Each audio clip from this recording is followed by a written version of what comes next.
BBC World Service from Wolverton, UK 7300. Hello, everybody. It's Friday. No, it's not. It's Wednesday. It does feel weird, I gotta say. Welcome aboard. This is the live shortwave show, and we are live. Yep, we are live. So let me just take this. Make sure that everything's all right there. Check that. Everything seems okay. Hello, everybody. Nice to have you here. And it's cool to be here. So welcome. This is the new and improved shortwave show. It's the Wednesday evening North America, South America show. UT Thursday. So in Europe, if you're still, up, you can't sleep, something, I don't know. Well, it's Thursday for you guys, technically. And anyways, nice to be here. So this is a brand new show, the brand new Wednesday evening show for North America. And it's a different time slot. It's a different time, and it's kind of cool. I think it's going to be interesting to see where we go with this. Every Wednesdays we're going to be here in having a official theme. Tonight is, what is shortwave radio exactly? Why are we here? Why are we talking about that? And who are we exactly? We are those weirdos that you guys see everywhere that just like have radios and antennas sticking out of, I know there's a lot of things that we can think about antennas sticking out of everywhere, but I mean, this is shortwave radio. And we're going to talk about it today. Why are we here, actually? Why is it so interesting for me to do a show like this?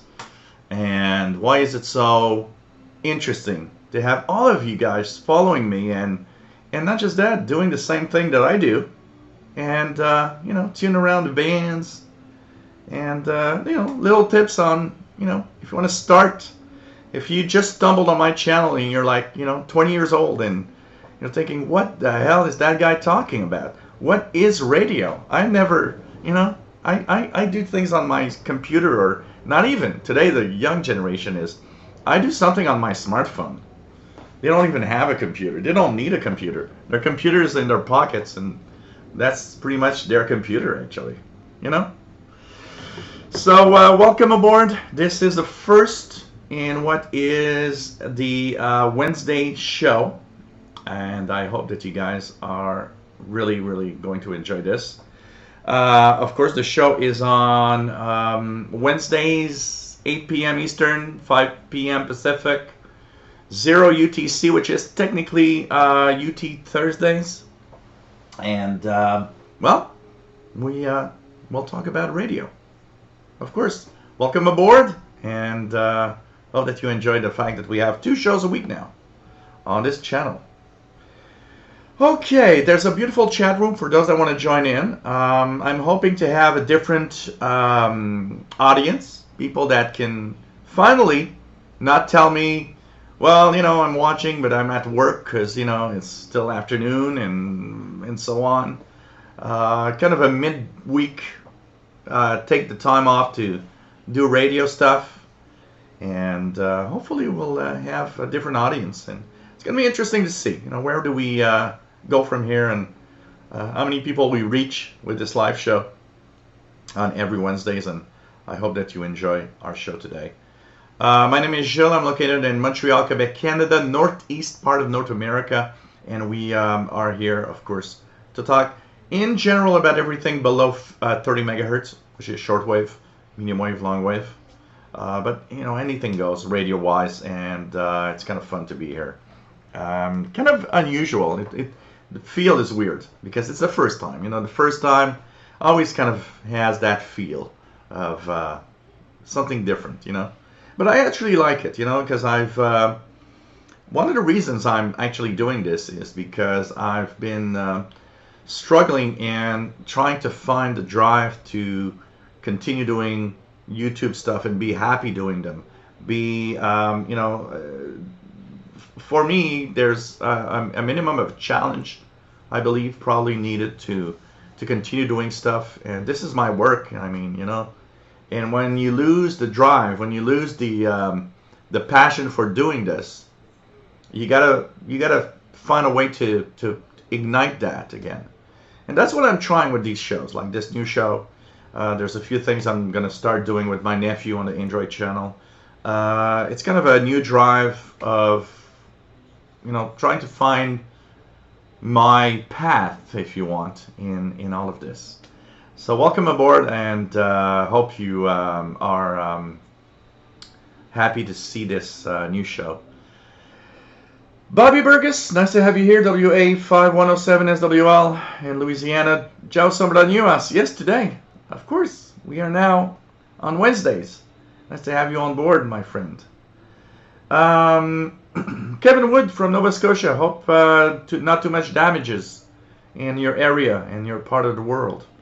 Maglone, nice to have you here from Northport, Florida. Cool. Radioactive, nice to have you on board from Oregon. Pretty cool here. Rufus Newt, nice to have you on board with the from the Laurentian Valley, Ontario. Yeah. Donations for what, Bobby? Are donations for what? Terry Cook, nice to have you here. KF7BQ, nice to have you here from Montana. Mark Cope, nice to have you here from Dallas, Texas. Jerry DX, nice to have you on board. Michael Sauter, nice to have you here from Philadelphia. Dante Fazio, nice to have you here. Yes, I did see it, but you got to remember one thing, Dante, is I get an enormous amount of emails every day, and I try to cope with trying to answer everybody if I can, but it's super complicated. If you'd see the amount of emails that I get every day, not counting all the emails that say I should drop dead, you know, you got to give me time, okay? Joe Sabourin, nice to have you on board from Polish Lake, Ontario. Tech Guy, nice to have you here. Where are you from, Tech Guy? Let us know. A true Canadian, pour a pint. Cheers, everybody.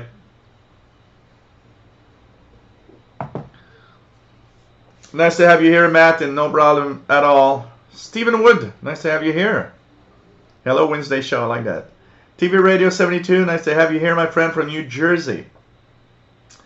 Brent, hello there, from Ontario. Nice to have you on board, my friend. Pretty cool. Yes, Dante, I know, and you can say it once, and I will see it. Alme-san, nice to have you here, my friend. And pretty cool to have you on board. Yeah, 9/11. I know. You know, I was thinking, because when I posted the link, when I announced the first time that that I would do a live show on Wednesday, and I decided on this date, I was posting the video and thinking about how it's, you know, 9/11, which is, of course, a very special date. And I was thinking this morning, when 9/11 happened, my new business, I was, you know, back then I was starting a new business, fixing computers. And my business was 1 year old, and I still needed to do a lot of promotion because, you know, I mean, I had a certain amount of clients, but I didn't have enough to really make a living out of it. So I had to work. And that day, that morning, I remember that in Montreal, it was a beautiful day. It was sunny. It was one of those days that looked more like summer than anything else. It was warm, and I remember I put 3,000 ads in a backpack because I didn't have a lot of money to do promotion, so I would do the promotion myself. I print out the leaflets and I put them in my backpack, and I would go, and that day I was about to distribute 3,000 leaflets in mailbox. So I was putting the leaflets in my backpack, and I remember my mom telling me, "Oh, have you seen on TV? There's something happening in New York with the World Trade Center." And so I turned on the TV out of curiosity. And at the moment I turned on the TV, it was the first plane had hit one of the towers. And of course, like probably most of us, my first thought was, wow, what went wrong with that plane to crash into a tower? And second of all, in my head, it was like probably a small plane, you know, not a big jet. And I continued watching, you know, out of curiosity, and hearing the reports of the plane was a pretty big plane, but still, you know, you're in that mode where, well, it's one tower, you know, some kind of freak accident or something. And while I was watching, then of course, 10-15 minutes later, the second plane hit. And I remember I was sitting in front of the TV when I saw the second plane hit. I remember I told myself, okay, this is not an accident. This is deliberate. This is something happening that is major. And that day I remember I just put my backpack down, and I knew that I would never go out that day and give out the leaflets or anything. I knew that day it felt weird. Something was happening. Yeah, I was in New York, but something was happening. And, you know, that's the kind of major event that whether you're American, Canadian, if you're just a good person, you know, and I think that's the basics of it. If you're just a good guy, if you just want a good world, wherever you were in the world, that touched everybody, because it didn't just touch the USA. It touched, I think, the basics of good people doing good things, trying to do their day's work, and all hell breaks loose because of bad guys. And I think it touched everybody around the world. And I remember feeling it was such a weird moment. And I'll never, of course, and I don't think nobody will ever forget that moment. So, you know, let's just take a few seconds here to think about all the people that day they just woke up and they were going to work like every day we do. You know, we do stuff. Every day I wake up in the morning, I do videos and I do live shows, and you know what?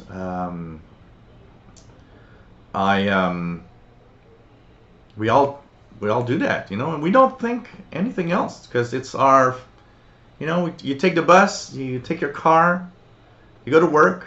There's no thinking of anything else. There's no, you know, it's routine. We get to a point where our life is just, you know, on kind of a computer control. Our brain is just, that's what you got to do. And that's what happened that morning. People going to work, not thinking of anything else, not thinking of, you know, this is my last day on this planet. And it's very, even today, you know, I mean, it's the kind of thing that if you think about it a lot, all I gotta say is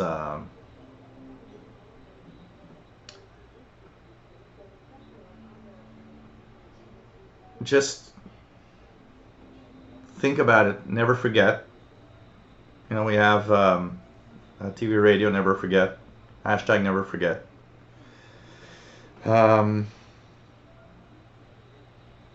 We got to think about the people that went to work that day and that all hell broke loose. How it must have been. We felt it through TV, but you know, TV doesn't give justice, even though it was intense. It doesn't give justice to the people that were there and lived it. And some went through it, but a lot of people died. And I still think that we gotta think that, you know, most people on this planet are good people, and we can't let a small bunch of people that just hate everybody, that just want to do bad things, control the world and control who we are, and decide. And we got to stay strong, and even how difficult and how hard it could be, I think we gotta fight. We gotta just, you know, it's something that is sad, and of course, never forget. That's for sure. And cheers, everybody. Okay, let's do a toast to all the brave people that went there. Some of them, I'm pretty sure, knew that it might be their last day after a while. You know, there were probably some policemen, some firemen that realized at some point, you know what, this could be my last day before it really ended. And to all the great people that had lives and families and children, cheers. And let's hope that things like that never happen again. Okay?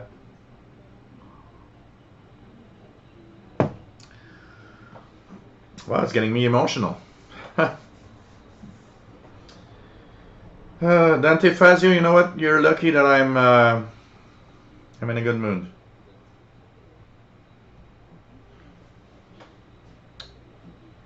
Hey, Mr. Payne, sitting in his bedroom in Ontario. Trust and Patty, nice to have you here. That sounds weird. I love French Canadians. Keegan, nice to have you here, my friend. Randy in Riverside, California, KN6BZJ. David Snyder is listening to 7315 WHRI, which is probably Voice of Vietnam. 7315 is Voice of Vietnam usually. To the fifth. Yeah, Voice of Vietnam, 7315. With 4 gold and 3 silver medals in 2013. Vietnam has been the most successful country in the world at shuttlecock kicking. It has finished in first place at each of the 8 World Shuttlecock Championship tournaments held so far. Shuttlecock kicking, called đá cầu in Vietnamese. What is it? She said it so fast, it sounds weird. I heard shuttle cupcaking. Dan805, nice to have you on board, my friend. What else do we have? Thank you, Payne. I will not stop making videos, I can tell you that. I can tell you that.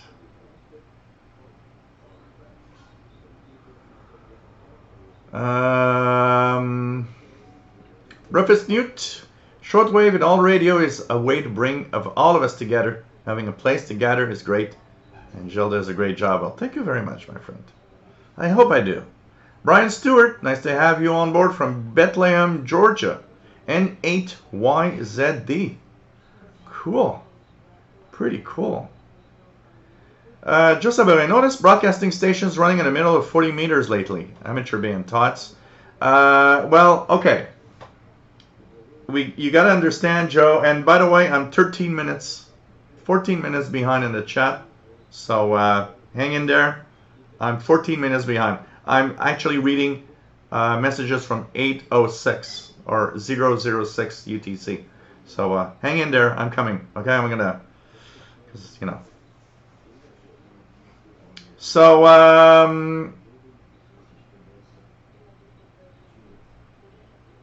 what else do we have? So, okay. Now, you know what? The 40 meter band has always been kind of shared with international broadcasters. And I know that for the amateur radio community, that always has been a problem. Now, today, the 40 meter band has been reduced for international broadcasting, which means that technically 7200 and upwards are international broadcast band. Before, they could actually go down to 7100. It's always been a question of, I don't know, amateur radio operators have always been, you know, I remember listening to Radio Moscow in the 80s. And Radio Moscow broadcast at like 6 or 7 frequencies to North America in the 40 meter band, just the 40 meter band. And I remember hams having contacts over the Radio Moscow channel because they thought that international broadcasters didn't have their place there. Unfortunately, there's a sharing going on. The 40 meter band is shared with international broadcasts. I don't know what to think. You know what? There's a lot of space in the amateur bands, especially now. You know, there ain't that many stations. But you know, I get the drift. I mean, international broadcasters could, you know, they can easily have 7300 and above and not interfere with anything in the 40 meter band. I get it. You know, I get it. But you know. Man.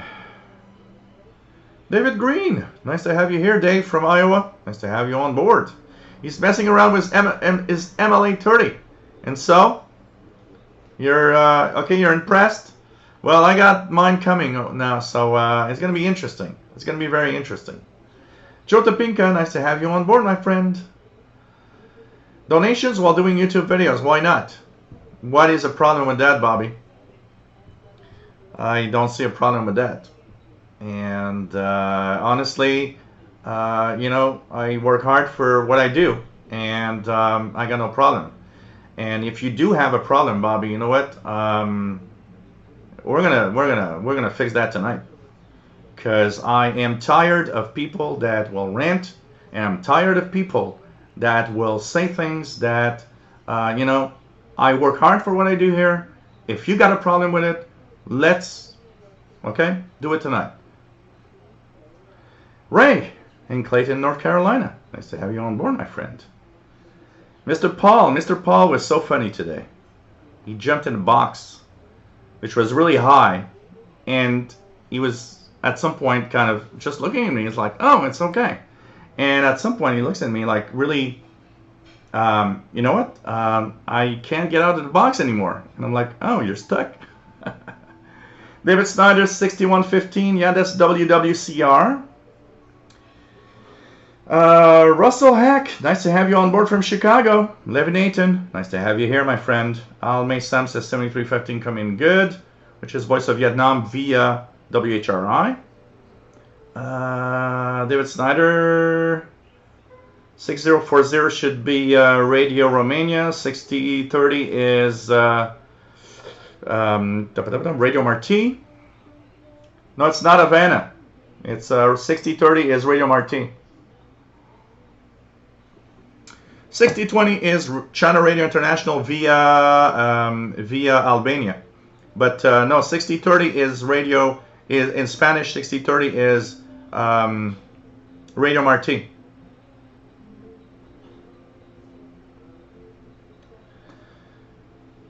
$6,000 Cuba distorted, as usual. As usual. So let's go down as fast as we can. Can't hear WWV on 5 megahertz. It's still a little early because remember, you know, the sun set here about half an hour ago. So it's still in Colorado. It's still light out. So it's still a little early. Hey, Mika Dalmich. Nice to have you here from Sherwood Park, Alberta, Canada. Really nice. Really nice. What else do we have? Keegan says, my dad remembers dropping me off at kindergarten school. Decided to turn on the TV before the picture came on. First words were New York skyline changed forever. Yeah, that was something, eh? Stephen Wood, delivering for FedEx on 9/11. Only caught brief updates was happening. Until one customer invited me to watch TV for a while. Wow. Page Master, nice to have you here. Happened on Tuesday, September 11th. Coming out of chemistry lab, Oklahoma University. Winner for meteorology degree. Wow. Let's go down here.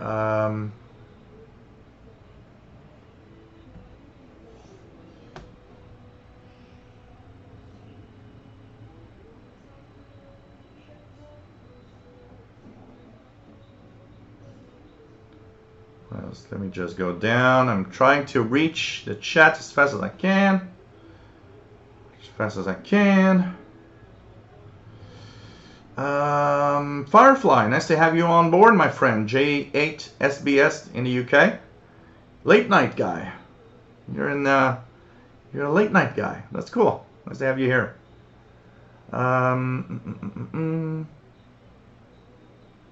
Yeah, pretty scary. Radioactive, 7315 a week in Oregon. David Snyder, 7730, which is 7730 is WRMI. Yep, out of Florida. Absolutely. David Snyder says, Shell, thanks for doing this live chat. But most Wednesday nights from 8, 9:30, I got no problem, my friend. Yeah, I understand that. I totally understand that. There's other things in life than just show. I totally understand. Oh man. Charity X, remember listening hams? You know, I was thinking the other day how I remember the other day how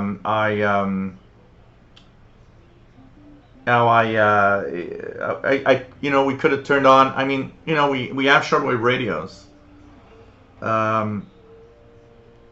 And maybe there was some kind of activity on the HF bands because of what was happening. Imagine all the communications going on the aeronautical frequencies. But you know what? When that happens, we are just hooked. And all the rest is something we don't think about. I never thought about turning on any radios when that happened. I was just hooked in front of the TV and just amazed at what was happening. Rodrigo Galter, nice to have you here, Rodrigo. 11780, Nacional de Amazônia for Brazil. Let's check it out. 11780. Usually makes a good signal. Not very strong, but it's there. It is there. 11780.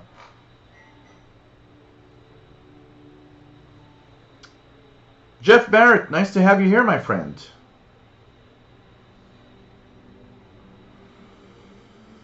Joe from Cincinnati, Ohio. My mother sends me his best to Mr. Paul. Cool. Thank you for working so hard on your channel. You definitely put a lot of work into it. Thank you very much. David Snyder, 860 AM, I believe, is the CBC out of Toronto, Canada. It's the CBC station out of Toronto, Canada. That's what you're hearing. I don't know if I can, let me just, do I have a radio handy here? Yes, I do have a Texan receiver right here. I do believe I can hear it from here. I hope there's not too much noise. Of course, the batteries have to be really low. Oh man, there's another one here. That's why you never have too many radios. Medium wave. Yeah, medium wave. 860. 860.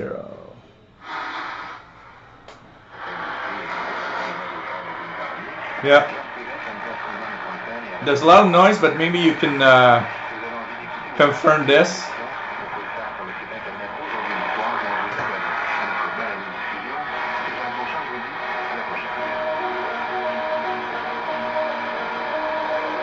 It's some music right now. So 860 kilohertz is, I believe, the CBC French language out of Toronto, Ontario, Canada. So I can hear it here with just the. It's one of the regulars here, honestly. So I don't know if you guys had enough to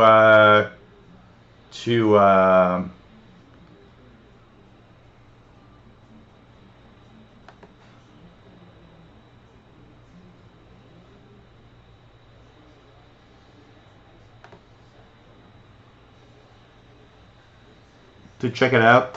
I can tune again if you want, but here I got a filter on this one, so I'm not sure. Yeah, I don't hear it. Oh, but I can do it on the ICOM. .86 0.86.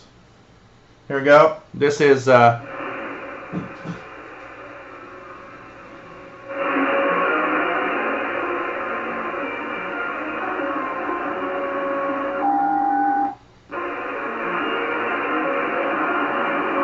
it's some music right now. Hey, F. Blasty, nice to have you here in Oakland, California. Fastlow, nice to have you on board, my friend. WF7I, nice to have you on board. WF7I Homebrew. Had a great time operating soda summits on the air. Past weekend, 2 watts. CW from Mountaintop near Roanoke, Virginia. Cool. Check out his videos. For sure. Joe Topinka, nice to have you here. Getting myself a glass of Cabernet. Gave up beer for about 3 years ago to lose weight. Yeah, I totally understand that. There's a lot of calories in this. It's pretty crazy. Radioactive's got Radio New Zealand 13840. Nice to have you here. Terry Cook says, cheers. Good job for the moderators. Absolutely. You know, Dante Fazio, I just want to say one thing because I know you're still watching probably and super mad. I got so many emails to answer that you got to take the time that I'll answer back. And now I'm not going to answer.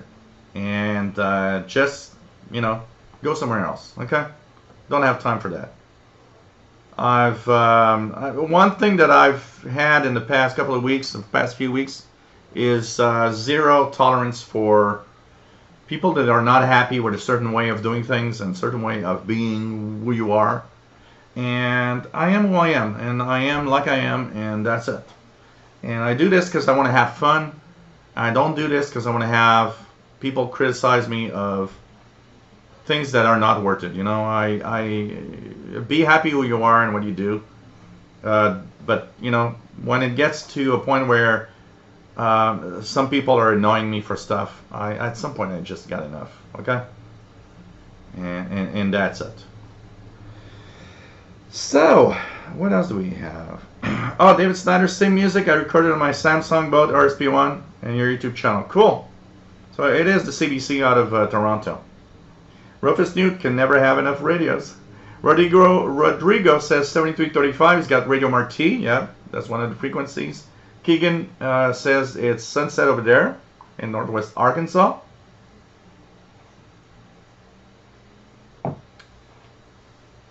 And Charity X was glued to his radios on 9/11. Nice. Rodrigo says good night out in Brazil listening to Shortwaves. Woohoo! Cool. Cool.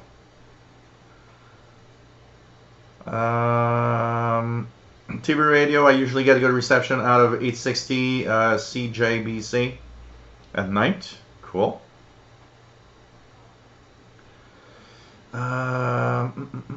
Oh, you never heard Canada on your media wave in New York City before? Oh, but that's cool. That's cool. It's a first. That's always fun. Brent, no, not on the W6LVP loop because they are integrated into the the circuit board of whatever that is sealed, and I don't want to open it because I don't want to you know, remove the seal or anything, because that antenna is going to be outside and I don't want to risk the, you know, maybe that water goes in or something. So it's going to be okay. It's but I would have wished, you know, the way they would do it is that there would be a switch or some way to switch it off if you want. But you know what? The MLA30 loop that's coming is actually going to not have filters. That's going to be an interesting one, and it's going to be interesting to compare it for sure. Page Master, do you know from your memory banks what is the physical address for radio station WWRB? The official website's address is wrong because my reception report was sent back to me. I don't, by memory, I don't remember WWRB's address. Let me just do a quick look here. You got time for that? Because we are shortwave guys. We are shortwave people. And we listen to shortwave radio. WWRB. Is it, so is the postal address that you tried? So, contacting, okay. Mail. Did you do it by mail or by postal mail or email, out of curiosity?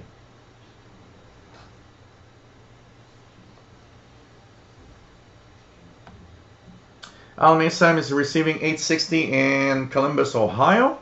Cool. Yep, that one is pretty strong. I wish they would have English back. I mean, it's so strong. 7305 Vatican Radio in Portuguese for Brazilian. For Brazil, yeah, absolutely. Pretty cool. First Stroke Mods, nice to have you here. Nope, not yet. Soon. Zachary Antle, nice to have you on board.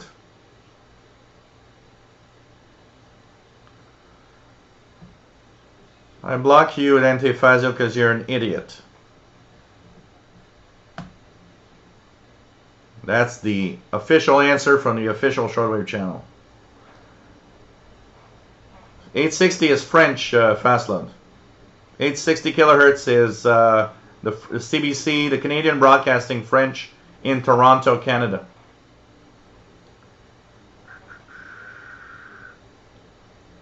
Cool, David Snyder.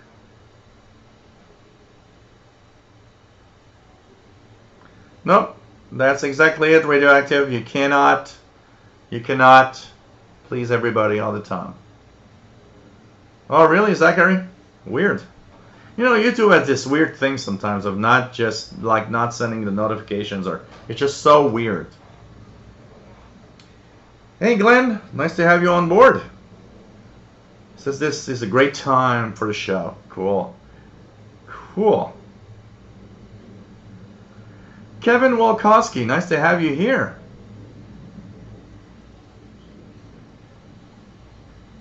Yep, that's what you got to do. Yeah, 860 fast load. 860 from Toronto is usually really good. I mean, you know, just look, just with a portable, and no other antenna, and I'm in the middle of noise here.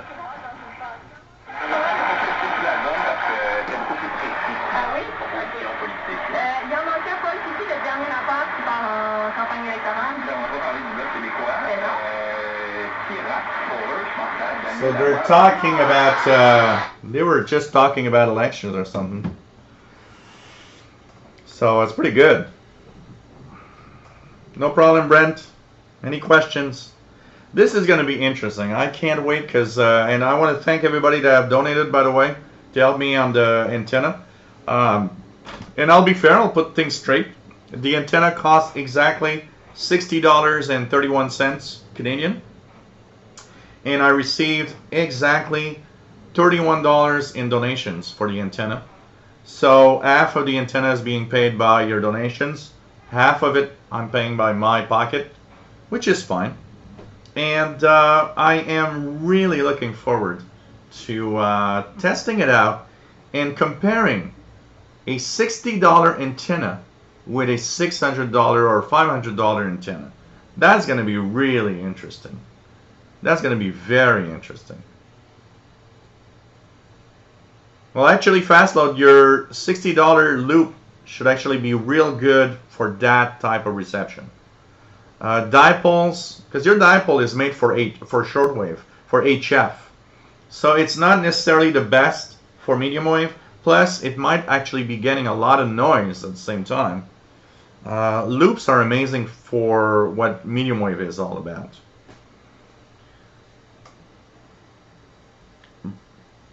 Joseph Ivangovich, nice to have you here, W8JXQ. Nice to have you on board, my friend. And okay, did you send it, Page Master, to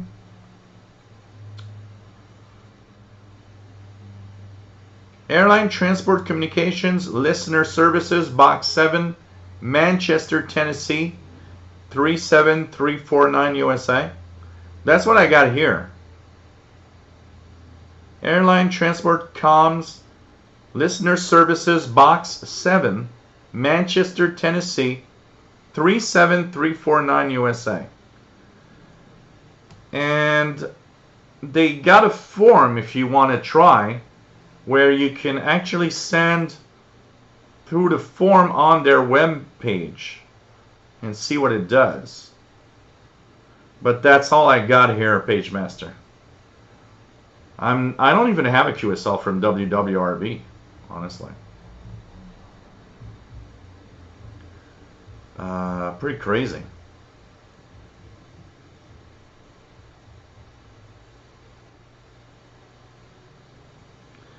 Okay, what else do we have? So today we're going to talk about shortwave, guys. Hey, Simon Templar, good evening. Nice to have you here.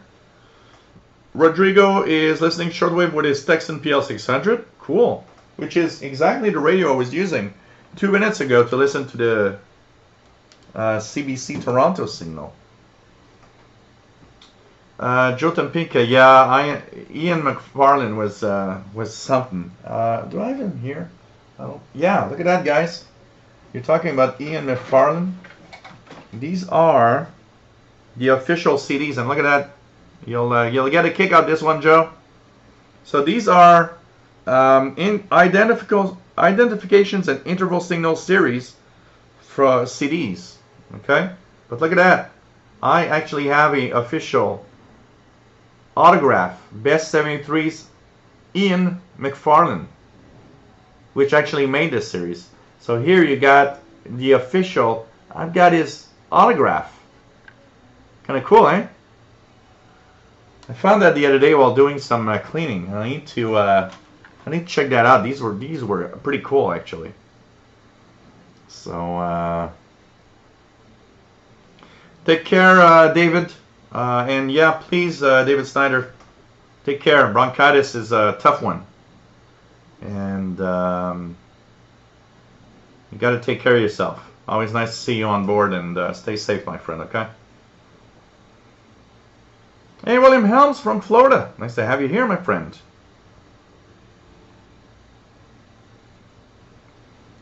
Jean-François Trudel. Bonjour, bienvenue de Montréal.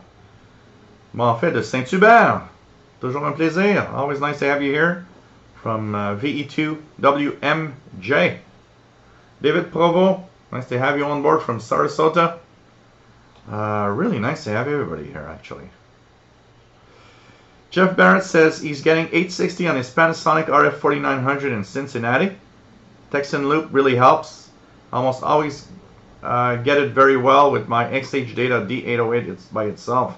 And the XH D808, by the way, has a bigger loop antenna than most portables. Rodrigo is 5980 TV Marty, simple 4 for Brazil. Cool. No problem, Page Master. Kevin Wachowski, you got to check out this MLA 30 loop YouTube review by Todd Schmidt. Yes, I did watch it. I did watch it.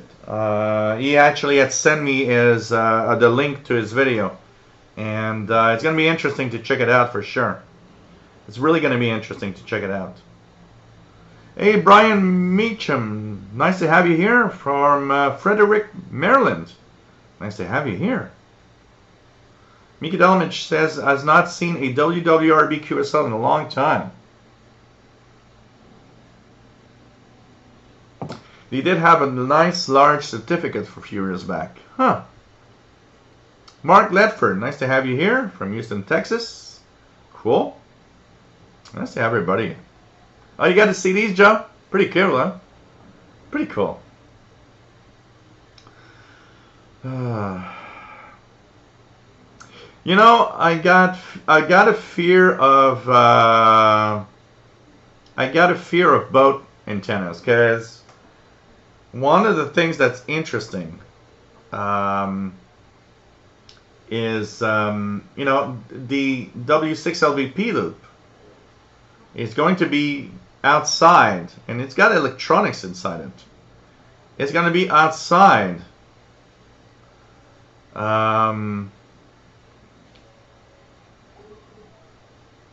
It's going to be minus 30 this winter. And I've been thinking of, wow, I wonder all of that electronics and all of the antenna, how it's going to, you know, how it's going to be. Because here, I mean, in Montreal, the winter is really good winter. And I'm just thinking, you know, because this winter, both loops are going to be outside, the MLA 30. So, you know, it's going to be nice maybe to do a roundup or kind of a review of after its first winter. Which one fared better, the W6LVP loop or the MLA 30 also? You know, it's kind of interesting. It's going to be nice to see the... It's going to be nice to see the, you know, to compare it.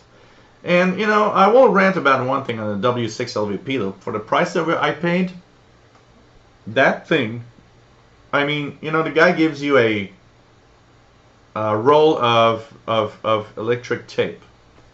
And then the instruction says, when it's going to be outside, you got to, you know, seal all of that with that tape. And one of the things I would say probably to that is, for the price paid, that loop, I understand it's connectors, but it should be designed in a way that, I don't know, the connectors are inside some kind of box or something. There's a way to do it that I don't have to, you know, put electric tape or something.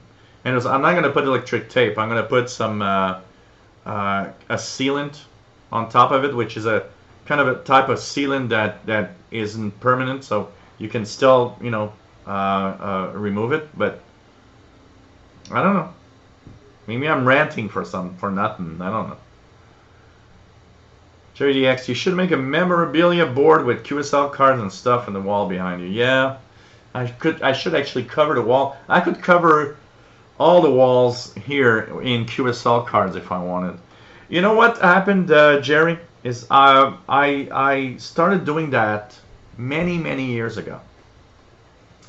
Putting all the QSL cards I would receive, I would add them on my wall until I started noticing that the ones that were a few years back started getting kind of damaged because, you know, leaving them on the wall, in the air and everything, they get yellow, they change aspect. And that's where I understood one thing. They need to be in a book where they are protected to keep them as good as possible for as long as possible. Zachary Anto Osagel speaking in French things. My last name apparently comes from a commune in Normandy called Ancteville in France. It's possible. It's totally possible.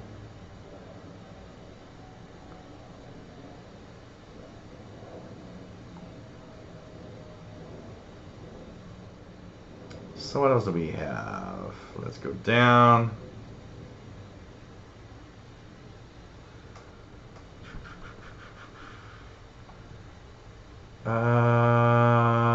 Kevin Woods got some nice CDs from Dr. Benway.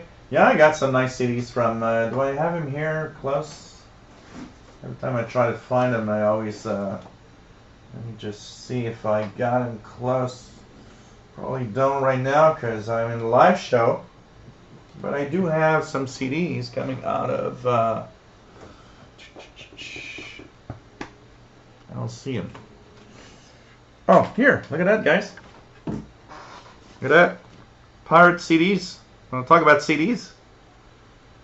Undercover Radio. That's a CD. 2006 live show. Look at that. This is Undercover Radio Pirate. CD received by mail in 2006 with the program listing. So this is what I was listening to at the time. It was cool when, you know, they would do that. It was kind of nice. It was the New Year's show, apparently. I got that, I got Qubit radio stuff, I got so many stuff in there. I'm going to talk about it now. So as we just gonna go fast and go down. Hey, Max Hestrong, nice to have you on board from Michigan, USA. John Rushmeyer, nice to have you here. How does the XH data loop compare to a classic Sangean one? You know, I can't really say. Magellan, nice to have you here from Northport, Florida. I can't really say from original Sangean one. But I know one thing is that the loop antenna inside the XH data is longer than the average loop in modern portables. And so it puts it in the one of the best categories for medium wave listening because of that. Manchis Ramos, nice to have you here. David Povo is using a W6 LVP loop as well. Cool.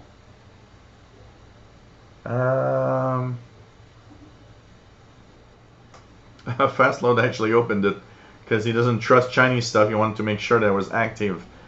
Something active in the box. So it was active.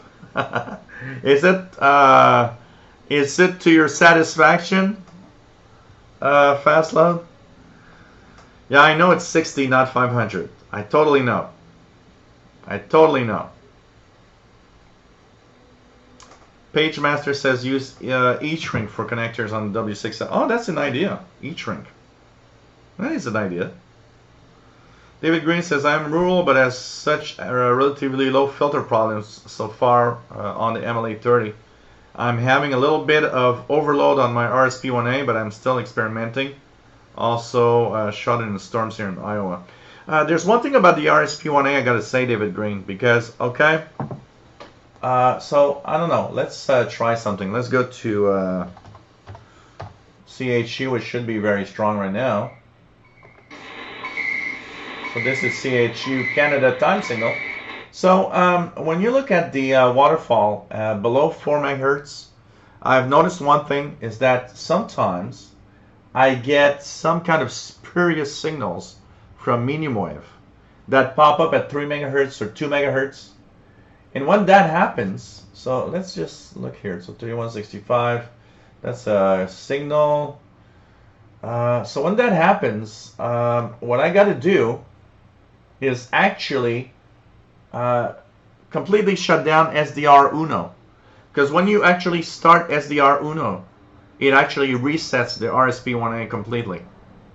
Okay? That's something that they don't talk about. But when you start SDR Uno software, it resets the RSP1A. And it removes those spurious signals. So the RSP1A has one flaw that I have discovered and seen regularly. And it's the fact that when you actually use it for a while, it seems to start to kind of behave weirdly. And you got to shut down SDR Uno, start it again, and then it resets the RSP1A, and things are back to normal for a while. So just check that out. When something happens that seems to be kind of an overloading of a signal, you should maybe you should just restart the software. Man, what else do we have? Yeah, I'm not sure the active antennas for the Pro 2004 are necessarily a good idea, Fastload. You know what? There's one thing that I noticed. I got a 2006, which is, you know, some of the top-rated receivers at the time. Remember one thing, Fastload. We live in a city where there are tons of extremely powerful signals on the VHF, UHF range. If you put an active antenna or anything that tries to amplify anything, these radios, they can't cope with it at all, and it's very, very crazy. Jason Francis, nice to have you here, says, I listened to Shortwave for years in my youth. I'm back in the hobby and send my first 2 reception reports. Give us all requests. Cool, you got to do that. Garby the Fish, nice to have you here. What station? Hey, Todd Schmidt, nice to have you here. We were talking about you and your MLA 30 video. Joe Summit on US, nice to have you here, my friend. You know, Bobby, I want you to stop to. I got enough today. No more Discord server announcements on my channel. Okay, Bobby? Enough. You want to talk about, you want to talk about donations and is it really truly necessary? Well, no Discord stuff. Okay?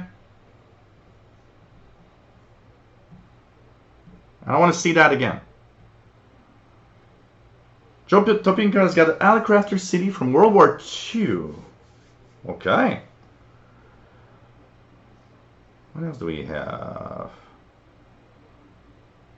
Yeah, it was nice. Well, I was not expecting anything. Honestly, Todd Schmidt, I honestly, when I did the video and asked for the donations for the loop, because I see there's a red bar. Oh, it's back on green. Okay, cool. So, when I posted the video on MLE30, because I saw it coming red, so that means usually that the stream wasn't good, but it's back to green. Cool. So when I posted the video, I almost removed it and thought, well, maybe I shouldn't ask for donations or anything. But then you guys came through with, a few bucks here and there, and I thought, well, okay, it's cool. I don't usually do that. And I almost purchased it last week anyways.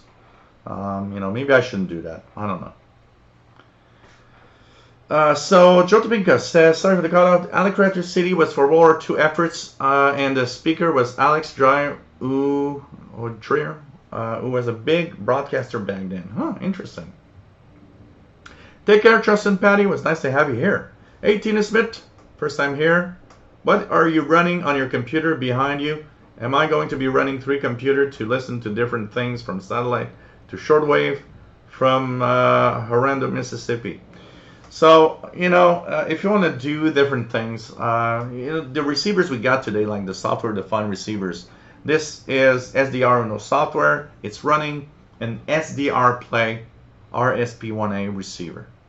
And basically, this is a software-defined receiver. So, we're in modern times.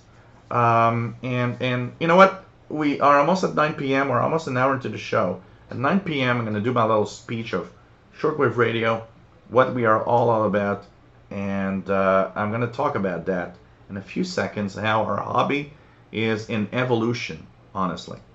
And it's going to be interesting, okay?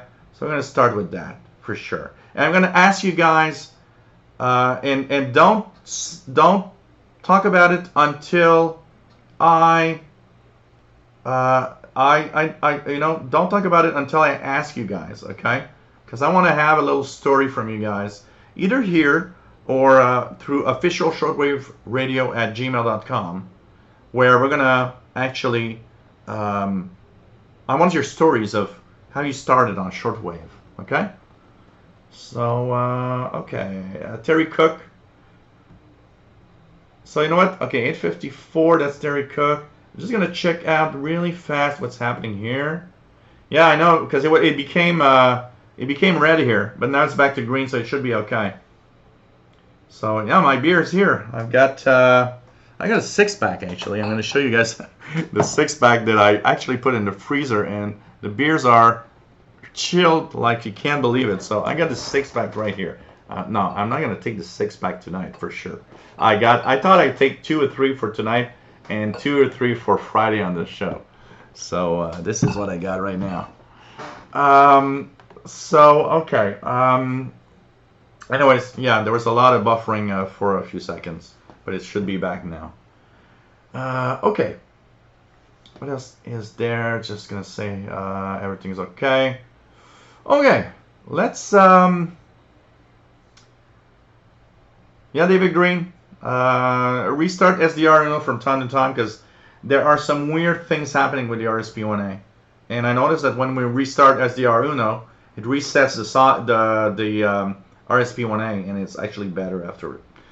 So it's 9 p.m. We've been here for an hour, and I have the impression of being here for the 5 minutes, which is kind of funny. So okay.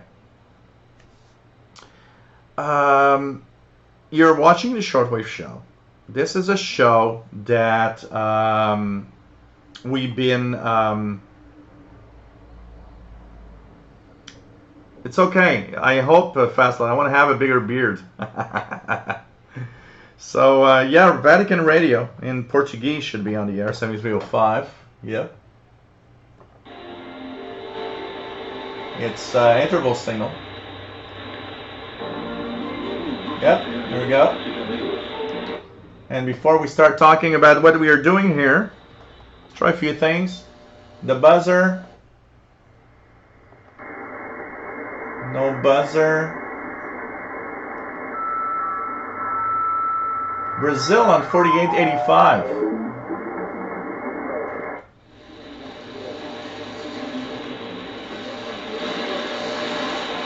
Brazil on 4885.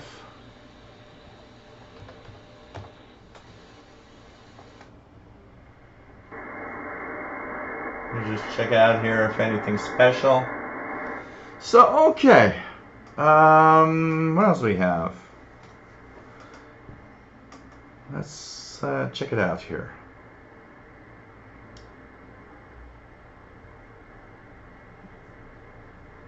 Fast load is 40 meters, very strong on the dipole. Take care, TV Radio 72. David Snyder says, fellow camper in sleepaway camp had a portable shortwave radio. Cool. Cool.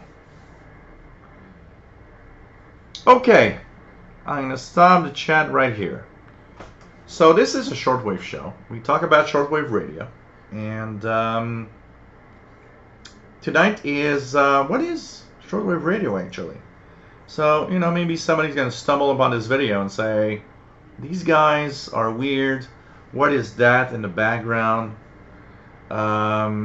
What's happening? What are these, you know, things that look like, I don't know, you know, for somebody that's, you know, younger, maybe that looks like a weird thing, you know.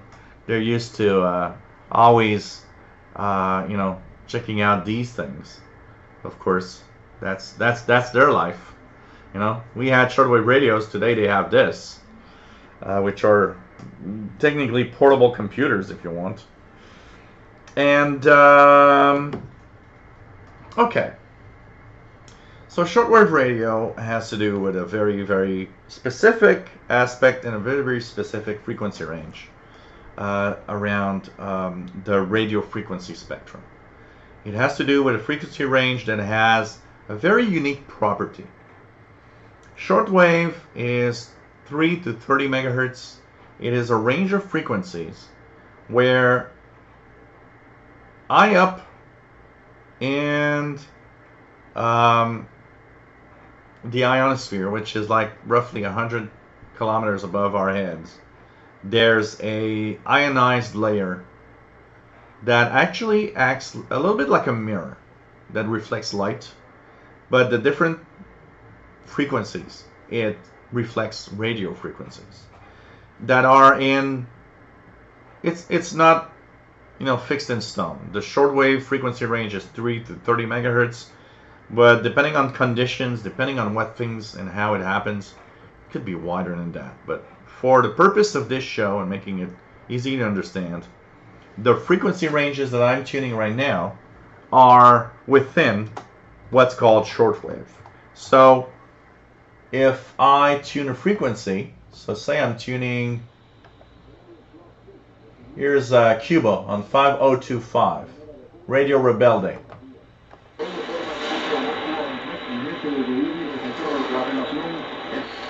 5040 is Cuba.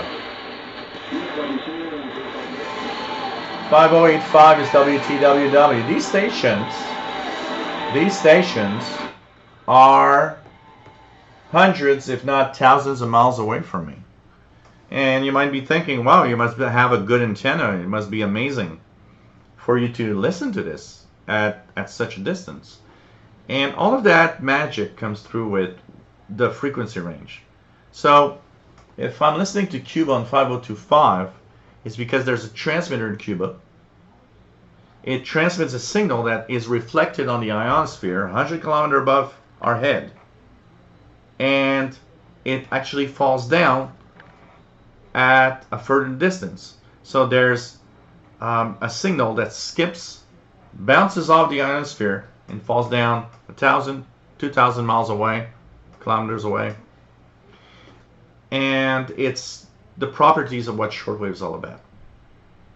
And that means that we can listen to signals really far away. It's a complex thing, depends on frequencies, times. There's a lot of things, but overall, in a simplified way, this is what we do. But why we do that? Why do we listen to shortwave? Why are we hooked? Why am I hooked to that? Well, because invisible waves coming out of a transmitter somewhere and bouncing off the ionosphere, and I mean, just think about it. I'm here, and okay, you might say, well, you got a fancy radio. Okay, I might have too much noise, but we're going to try it anyways. I'm going to try 5025 on this portable radio and see if I can get something. So it's a little noisy, unfortunately, but I could probably get it if it wasn't from the computers around me. But I would be able, honestly be able, to get it even on a portable radio with telescopic antenna. Yep. You might say, really? Yeah. Yes, I got fancy radios, and yes, I got outdoor antennas. Why? Because it makes it easier to get the signals you want. But honestly, when you think about it, you've got signal coming from another country, and you get it on your radio. It's just amazing. I remember the first time, I don't know, I trying to remember what's the first station I've ever heard when I started back in 1982. Honestly, the first station I've ever heard is the BBC, because my dad had bought a multi-band radio. It had something called SW, which I didn't know what it meant. What is SW? I had no idea. And I remember probably in 1980, around 1980, 81, I one night wondered what SW was all about. And I had a signal in English, and it says, and at the moment I tuned in, it was that this is the BBC in London. Now, me being very innocent in all of that, I thought London, Ontario, Canada, because I didn't even know what the BBC was when I was like 12 or 13 years old. But in reality, I was listening to the BBC from the UK on a portable receiver, which was quite amazing. And you know what? That started something that got me hooked, because wow, I'm listening to another continent. And I got the DX100, realistic DX100 as a receiver. And that night, I tuned to probably at least a dozen different countries. I remember the first night I heard Austria, I heard Israel, which had a North American service back then. I remember hearing Radio Moscow, and that was a shocker, because imagine a young guy, teenager in the 80s with, the bad Russians and Cold War, listening to something in English from Russia, from the USSR, which was Radio Moscow. I got hooked. That first night, I was going nuts. There were so many signals, because back then there were so many signals on shortwave that you didn't know what to listen to. You came to 0 UT back then, and you had 20 different English broadcasts to choose from. So what am I doing tonight? Listening to Radio Berlin, to Radio Moscow, to HCJB in Ecuador, to Austria, to Romania, you had so much choice. that it was, you know, you had to choose whatever program you wanted to listen to. And it's more than that. It's a hobby where you listen to the world. You still listen to the world today. It's a little more difficult. It's a little different, but you listen to the world today, still. And just imagining that the signals you're getting are like from far away, so far away, and you're getting them on a very cheap portable receiver, cheaper than ever today. Because I mean, in the 80s, a good portable receiver was $300. Today, a good portable receiver, you can get one for below $100, which is truly amazing. And it has to do with the fact that China is there, you know. So you listen to the world, but there's not just international broadcasters. Maybe that's not what's interesting for you. There's aeronautical communications. There's maritime stuff. There's the military. There's so many weird signals, number stations, things that you just listen to them and you're like, whoa, what's that? This is truly amazing. And that's what gets you hooked. Or not. Because I think it's a very personal thing. I don't know how many people listened or were on, you know, looking at what I was doing and listening and thinking, you know, okay, that's cool. But not getting that, wow, this is amazing. So it's, I don't know, maybe it's something about us understanding a little more about the radio and radio waves and just going nuts over the distance and over what all of this amazing hobby is all about. So it's a hit or miss, but I think it's like that for everything. For example, my brother plays golf. He's been hooked to golf. I went to play golf with my brother a few times. I never was hooked. I always thought it was boring. I always thought it was like, yeah, so? Why are you here every day doing that? Well, you know what? The reverse is true. My brother listening to what he called noises and not understanding why that is so interesting. I think we all are different. And that's cool, because I mean, if we were all the same, this planet would probably be boring. But it's just crazy. It's an amazing hobby, honestly. An amazing hobby. An amazing hobby. So, okay, let's just go down a little bit more to see what people are saying. David Snyder bought a Kendall portable, then Radio Shack DX160, then a Sony 2010, Drake R8, ICOM R75, and now the RSP1A. Cool. And bless, he's found his old QSL from Vatican Radio with Pope John Paul II on it. Oh man, I got it somewhere really near. I should take it out. Probably the same one. Oh yeah, Candle. That was the cheapest of the things you could buy on the radio. Is Candle. Mark Elford, nice to have you here, my friend. Miki Dalmich has Radio Thailand on 15590. They are in English at 01? They shouldn't be in English anymore at 0103. That's weird. I haven't heard them all summer, unfortunately, because of the low solar activity. Bobby Burgess, have you ever tried Linux SDR apps like GQRX or Cubic SDR? No, not yet. I don't dabble a lot on the Linux, so I should check it out, but not yet.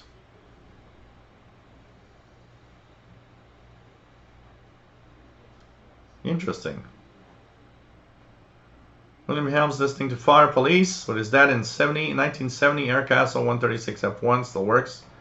when I was 6 years old in walkie-talkies with my brother when my dad got CB radios in the house and 2 cars. Cool. And blessing me, BBC by accident, multi-band radio, yet shortwave by accident, was hooked. Pagemaster, Swiss Radio International was my first station in '82. Kevin Wood, yeah, Joe Adamov. Same here. If you remember, Radio Moscow back then would send you a letter telling you at what times and dates they would answer your questions, which was truly amazing. And I remember the first time that happened, I had asked how many Canadian citizens visit the USSR every year. That was my question. And I remember getting that letter that said in the following, and I mean, they repeated that like, I don't know, 20 times. There were at least 20, 25 different times and dates. And they said, that's when we're going to answer your question. Listen. And I remember I tuned in, being amazed that the USSR not only had received my letter, but was answering my question on Radio Moscow. That was amazing.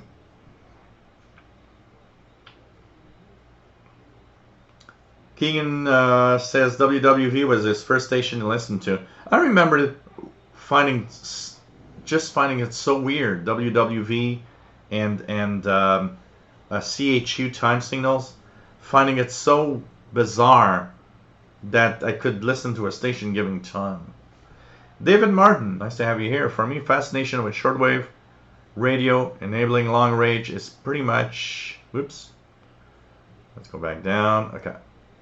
Pretty much summed up by Arthur C. Clarke. Any sufficiently advanced technology is indistinguishable from magic. Pretty much, honestly. It is kind of magic. Invisible waves coming to the antenna and being received thousands of miles away. Pretty cool. Stephen Wood, HCJB in 1967. Wow. Oh man, HCJB, the DX Party Line, Ham Radio Today, with John Beck. What was there? Música del Ecuador. There was the musical mailbag where they would eat all the time. Boy, that was good times. Terry Cook, youngsters don't see the magic of radio. Back when satellites were still in the future and the internet didn't exist, radio was magic. You gotta understand one thing, honestly. Okay, put yourself back as a teenage guy. And this pops in your face. Honestly, that is an amazing part of technology. Honestly, when I was a teenager and I had my first Commodore computer, I never thought I'd had a computer this thin with a rounded screen, a touch screen that is so powerful that it can do pretty much anything in my hand. That would make me do calls, have internet access from almost anywhere. I mean, honestly, we gotta agree to one thing. This is darn amazing. This we never thought would happen in our lifetimes, probably. We didn't even think this would be something possible in our lifetimes. Honestly, think about it. So, compare this to this. Yeah, I understand you might be more interested in this than in that. It's still, and that's one thing that we gotta understand, is that this thing works. This is a radio. This is a transceiver. It might be a computer, but it doesn't magically work on its own. There's radios in there. There's a modem that sends data bursts. So there's a radio transmitter, actually several of them too, because there's the 4G transmitter, there's the Wi-Fi transmitter, there's the Bluetooth transmitter, which are different transmitters, and there's receivers. These are sophisticated, dedicated devices that use radio waves. I mean, I ain't getting, I ain't getting this by magic. My phone sent some frequency signals to ask for Google page, which came back radio frequencies that the receiver in here got and put in the screen, because the computer translated all of that. This is a very advanced and sophisticated transceiver. So it's just that I see that. I see that this is so amazing. And what it does, because of radio frequencies, the young generation today doesn't see that, because they don't understand that this uses radio waves really necessarily. We understand it more because we do this, honestly. It's pretty crazy.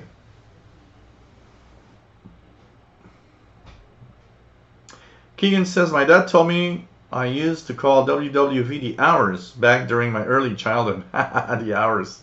I like that. Stephen Wood has nothing from Thailand, 15590. Todd Schmidt, in reality show, pumped me up along with Todd Bird on Radio Love. There's something about holding the power of world communication in your hands, such as, our radios are cool. Yeah, you know what? But I'm happy. If I have created radio fans and radio aficionados with what I do, I did a good job, because that's what I wanted to do, honestly. Todd Schmidt says, shortwave for me now. I tried before but did not buy good radios or use external antennas. Now I buy the best I can afford and cherish each and every radio I own. They all have their strengths. And that's one thing also, because one of the biggest problems with the hobby is if you start off with a really bad radio, it can actually make the hobby boring. And not just that, if you have a lot of noise where you live, that's also, I don't know how many people that purchased a radio based on something. Oh God, I'm just gonna think about it. I'm gonna continue talking while I do it. Hey, Fastload, I got something to show you. You'll recognize it, but with a different brand. So anyways,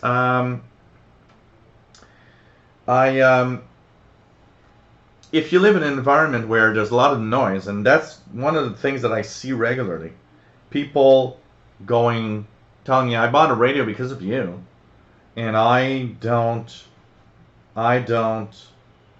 get anything. And is it broken, or and it's probably not broken. The problem is that you're probably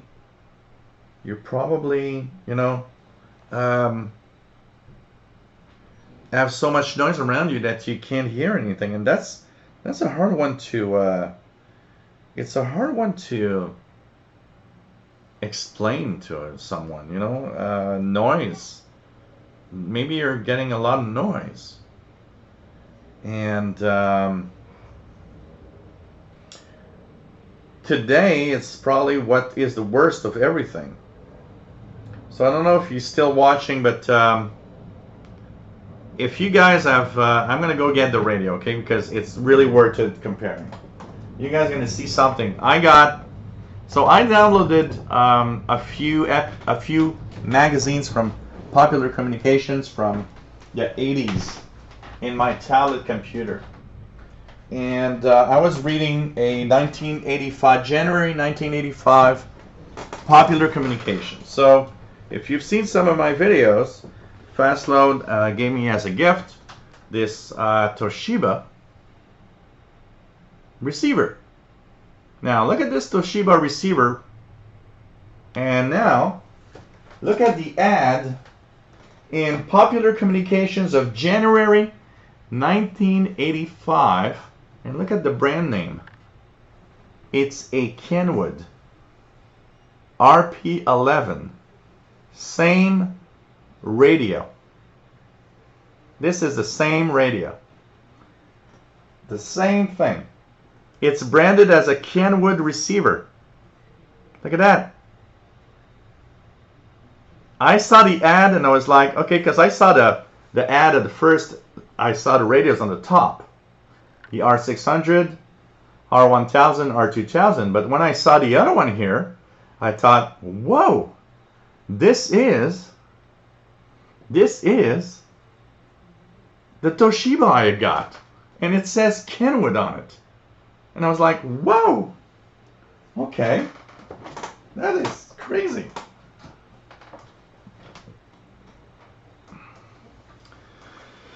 Pagemaster, Grandpa Munster got me hooked on radio, especially amateur radio that includes shortwave back in '79. Hey Robert Prosper, nice to have you here. When did Wednesday night stream start? Tonight. We're the first show. It's 8 p.m. Eastern, 5 p.m. Pacific, 0 UT. Starting tonight, every Wednesdays. Keegan has WTWW 5085 with music. Touchman, our first shortwave at the beginning of this was a Sangean 909X. I didn't realize the structure of schedules and how important external antennas are. I sent it back to Amazon. Now I own a 909 and love it. You know what? You are actually putting on the spot something that I've seen so many times. When I would go to Radio Shack back in the 90s, I've seen at least 3 or 4 times people send back their shortwave radios. They were actually saying, this thing doesn't work. I'm not getting international broadcasts. And it's all because they didn't understand that you had to listen to specific times and frequencies. There was one guy, and it was maybe 1992, 93. There was one guy that had purchased a Grundig radio at Radio Shack. And I said, Barrel, and I tuned one frequency in the store because he was bringing back his radio saying it doesn't work. And I tuned one frequency that I knew of, and I said, look, this is Spanish. This is Cuba. And he said, okay, why am I not getting anything? And I remember I told him, because you need to know when and where to listen to, and there are ways to know that. And I told him, you know, if you want help and you want to continue, keep the radio. I'll give you my phone number, and we can meet up, and I'll show you. And he had called me maybe 2 weeks later saying, hey, we met at Radio Shack, and I'd be interested in knowing how to, you know. And pretty amazing. Pretty amazing. He was just going crazy when I showed him all the stations, and he did not speak English. So, you know, one of the things, like here in Quebec, one of the things, and my friend Jean-Pierre, what I do listening with, was one of the problems is the fact that he only spoke French. There's a more limited French language broadcast schedule. So you have to know when to listen to, because there's not that many French. There are a lot, but there's not that, you know, it's not like English or Spanish. And he was so amazed, because I remember that night I showed him, you know, and we listened to, I believe it was Austrian French, and then we listened to, I don't know, a few stations in French, and he was just amazed at that. Yeah, WTWW at this time should have Am Nation, which is, by the way, a program from the Twit Network. Where Kathy and Carl, they represent American Radio Relay League in our local section. So 5085 is Am Nation, which is a show that talks about radio. Fast load dusted off is DX302. It's an okay radio. It's not the best, but it's an okay radio. The problem with the DX302 is that it overloads when there's a lot of stations that are very strong. Because I owned one for so many years. That was my second radio, actually. My first was a DX100. Then my second was a DX302. Then I moved on to the Kenwood R5000, which is totally different league. That's for sure. Okay, let's go down slowly. Unpopcom, nice to have you on board from Central Pennsylvania. South Central Pennsylvania. Bobby Burgess, what got me hooked into shortwave listening is you, when you was doing your Tuning the Bands show and seeing another YouTuber decoding VOA radiogram. That's cool. That's cool, Bobby. I mean, Sam, wasn't CHU at one time on 7333? They were on 7335. And the reason they moved is because there was a reorganization by the International Telecommunications Union of some of the frequency spectrum of shortwave. So 7335, which was for a long time allocated to utility stations could be there, was suddenly an international broadcast band. So CHU wasn't, shouldn't have been, technically shouldn't be there anymore. So what happened is that they decided to move to 7850 to respect the ITU band plan. And that's why they moved to 7850. And that was interesting because they also thought at the time that it was kind of a reflection of, should we keep shortwave? Because it cost, I remember at the time they said it cost $100,000 to switch the frequency because the transmitter was not a transmitter you could tune around. It was a fixed frequency transmitter. And to change it to 7850, tune the antennas for it, cost $100,000. And they were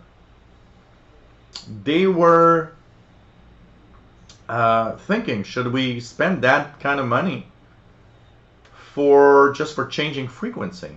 And that was interesting because it kind of was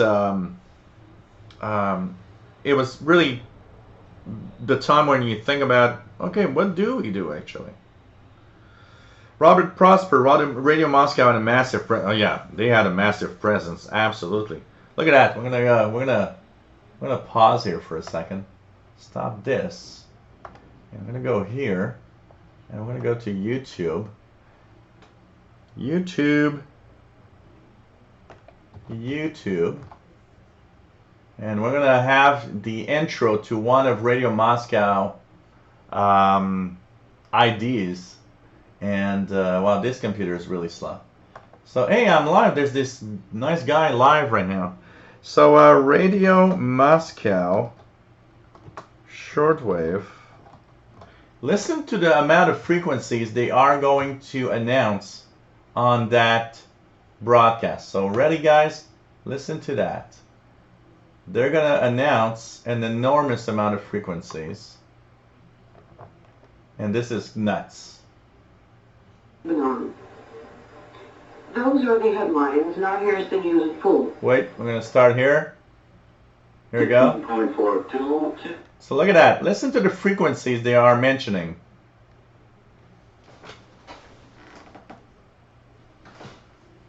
So ready, guys? This is Radio Moscow from 1985.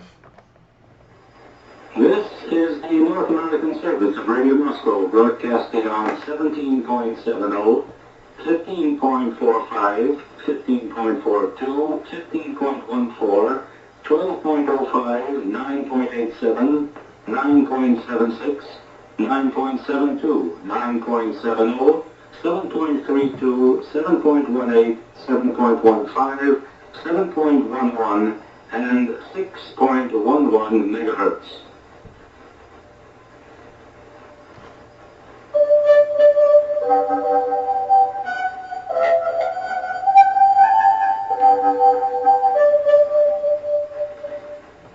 So that was pretty much a standard amount of frequencies back then. So imagine the amount of money they would spend on transmissions on shortwave. Pretty crazy. Vlasy says, still has the letter somewhere. Ask the question about Brezhnev. Man. Brent says, when I was young, I used to surprise people when I said my watch was accurate because it was set to coordinated universal time. Oh, man. I remember, you know what, Brent? I remember being in school and somebody asked me, oh, do you have, what time is it? And I said, oh, it's 3:15 in 25 seconds. And said, it can't be that accurate. Yeah, I would damn set my watch every day to WWV. So it's always perfect. Crazy. Bobby Burgess says, then I bought my first radio in 2017. Soon I bought other popular radios. Cool. Ron Deming. Nice to have you here. Good evening. From Oregon Coast. Got into shortwave DXing bug in the mid-60s. Still have some of those old QSL cards. Oh man, cool. RSDC98TDI. Where's new radio in New Zealand these days? I remember being on 7425 around winter. They're still heard widely. Radio New Zealand is still there. At this time of night, I don't think I'm going to hear it, but this time of night it's like 13. Whoops. This is the North. I was not in a good place. Is the Aruna? Let's just check out if I can hear it. I don't think so, but right now they're on 13840, I believe. 13840. So nothing heard right now. But Radio New Zealand is a still good signal. 7425, I believe, is still used. Let me just check Radio New Zealand. 7425, I'm pretty sure, is one of the frequencies still used for their broadcast. So if we go here, Radio New Zealand, 7425. So no, it's not used anymore, but they do have lower frequencies. If we look at New Zealand, so Radio New Zealand has 9700 from 0459 to 0558. They have 11725. They have 13840. They have 5945. And they have 6170, 9700. So that's pretty much what they have. But they're still around. If you listen, you should be able to listen to. I've heard Radio New Zealand a few times this summer while I was actually tuning the bands with pretty good signal. Mickey Delmage, Radio Prague every night on 7345 with CHU at Jazz and Sing the channel. Still have those recordings of Sign on Circus 73. Yeah, I remember that. Radio Prague 7345. Oh man. Keegan, CHU second time signal station after WWV. Murray at 330, nice to have you here. Never knew about shortwave until I got a radio, and it has a present from my parents. Cool. Jeff Barrett, back in the 70s, my dad and I used to listen to Armed Forces Radio, and he could broadcast Muhammad Ali fights. Yeah, I remember the Armed Forces Radio broadcasting baseball games, which was kind of cool back in the 80s. Oh man. I'll miss Sam back in Denver in the 70s. Sometimes I couldn't get WWV, but I would get WWVH and CHU. Yeah, that happens a lot of times, absolutely. Hey, Nick Mayakovsky, nice to have you on board. Yeah, it's Friday. So we now have a new show on Wednesdays, 0000 UTC. Or UT Thursdays, technically, but it's Wednesday evening North America.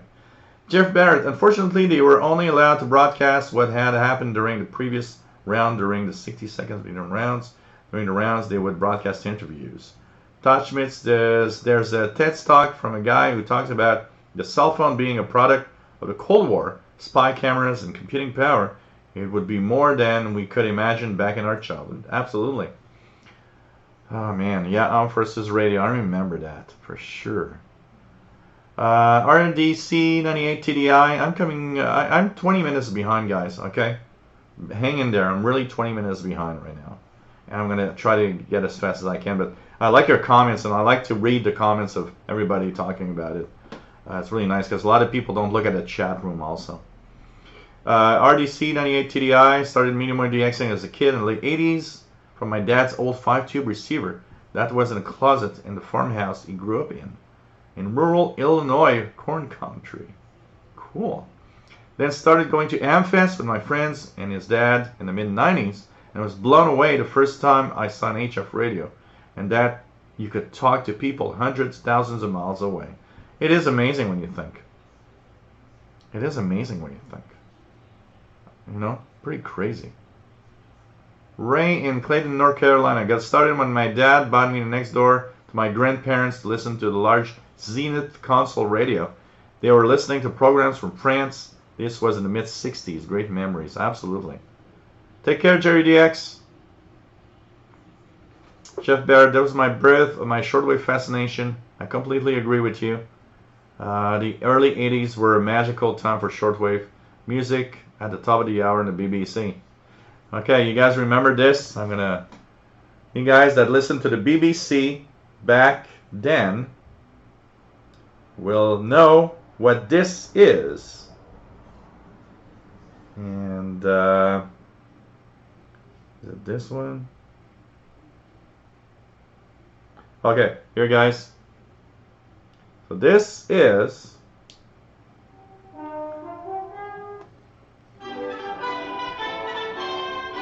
if you listen to the BBC, you know what that is.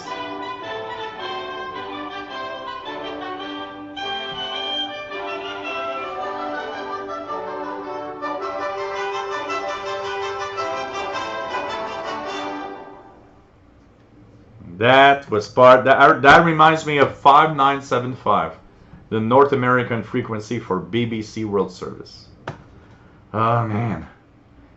Oh yeah, Jeff Barrett, the waltzing Matilda before Radio Australia began a broadcast. Absolutely. Oh man. Just crazy. Todd Schmidt started out with a great radio, just didn't know what or how to use it until I watched videos. By then my radio was already returned. Oh, sad. A lot of great interval signals from that was cool. Some of them were so nice to listen to. I remember a few interval signals that was really always found cool to listen to. Hey Mr. G, nice to have you on board from Maryland. Went to school in Plattsburgh, love Montreal. Cool.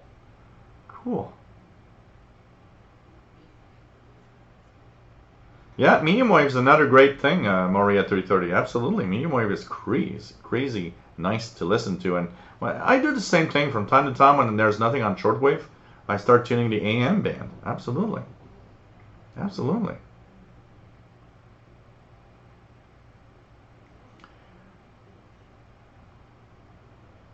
Yeah, Arnie Coro's still on. He still has his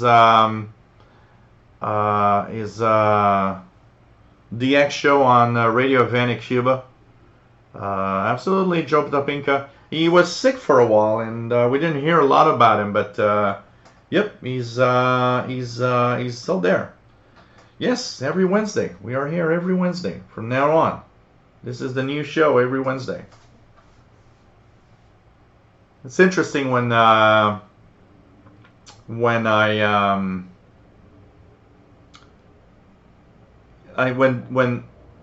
Hauser and Arnie Coro kind of rant at each other.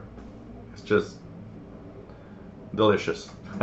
Hey, Sheldon Harvey, nice to have you on board. Hi, bonjour, hi.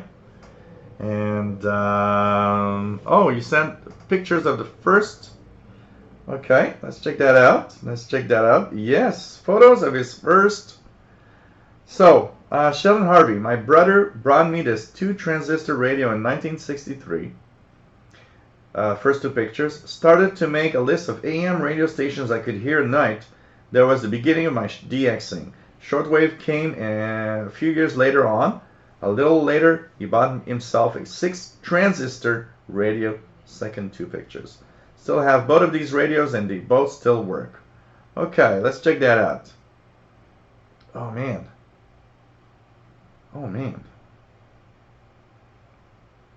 Okay. Let me just check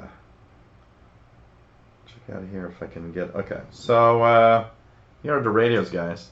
These are beautiful. Look at that. So this. Look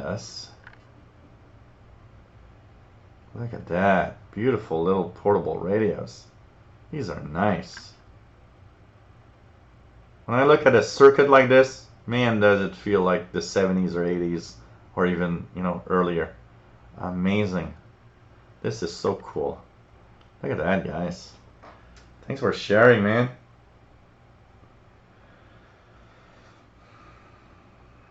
Robert Page sending QSL cards that he's got. Look at that. So we've got WWCR at the top. We've got WHRI, and we got my cat that is saying meow at the door. We've got WINB. And we've got Radio Prague. Look at that. Nice to see the QSL cards, guys. And here. If you guys hearing Paul the cat, I'm just going to open the door because I think he wants to get in. I think he just wants to get in.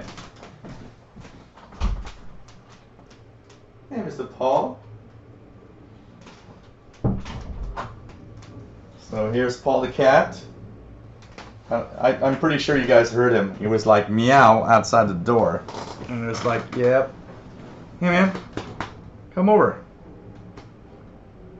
He's just like, what the hell? Huh? What? Why don't you come over? Come on. Everybody wants to see you anyways, you know. So, nice to have you here. Mr. G says, Transoceanic 7000 is first radio. Cool. Cool. This is really nice. No problem, Sheldon Harvey. Always nice to have you on board. So, yeah, we got a few first-time check-ins. Absolutely, Sheldon. We got maybe 4 or 5 first-time check-ins that were here tonight. Sheldon, absolutely. Keegan says, my first shortwave radio was my dad got me a Christmas present, Radio Shack 12795 with AM, FM, TV, weather band, shortwave, CB, VHF, marine. You know, one of those multi-band radios for the time. Take care, Joe Sabourin. Yes, we have a show Friday at 20 UT. Really nice. What else do we have? Yeah, Radio Moscow mailback show was amazing. Absolutely. So for you guys that want to see Mr. Paul, he stole my chair the other day. Well, actually yesterday. So here's Mr. Paul. And you guys can see all the lighting system so that I can look beautiful for you guys. So here's Mr. Paul cleaning his private parts. The best time in the world, eh? So, anyways, Paul is there. Oh, God. I like this. Maybe I'm going to open a second beer now.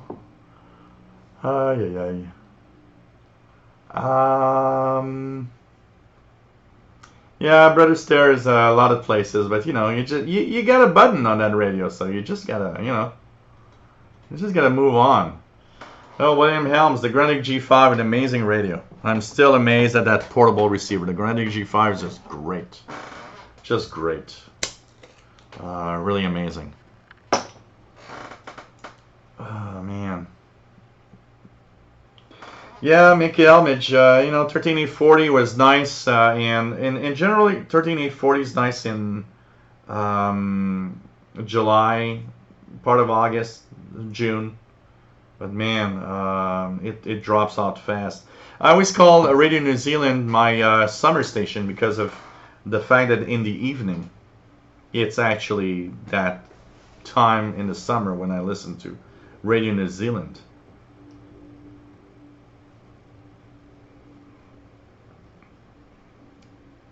Radioactive enjoyed BBC and Radio Australia playing sports.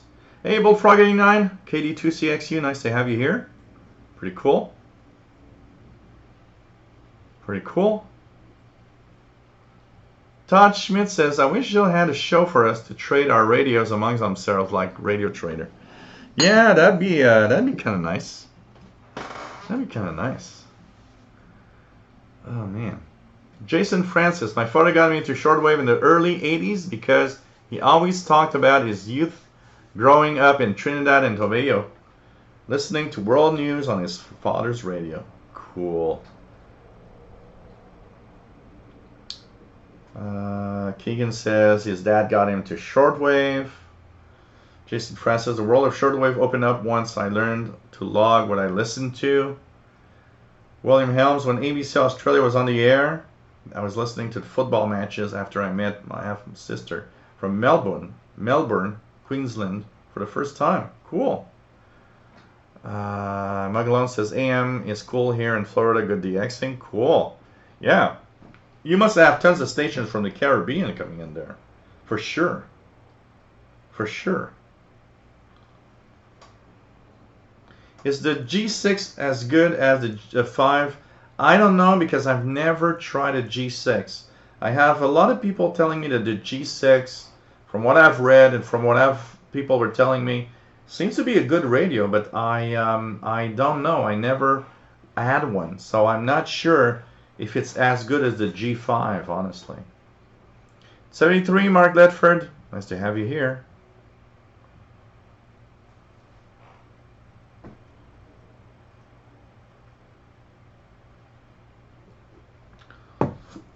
Keegan has 4840 WWCRs, S5 out of S5.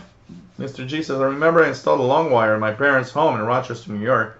I had been an exchange student in the Peruvian Amazon and was able to pull in low-power domestic stations, shortwave stations in the early morning hours. Yeah. Randy says, hello, Paul. So, you know what?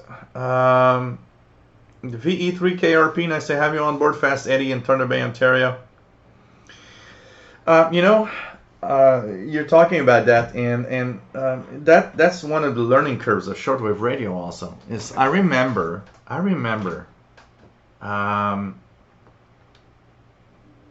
when I started listening to shortwave, I had no idea about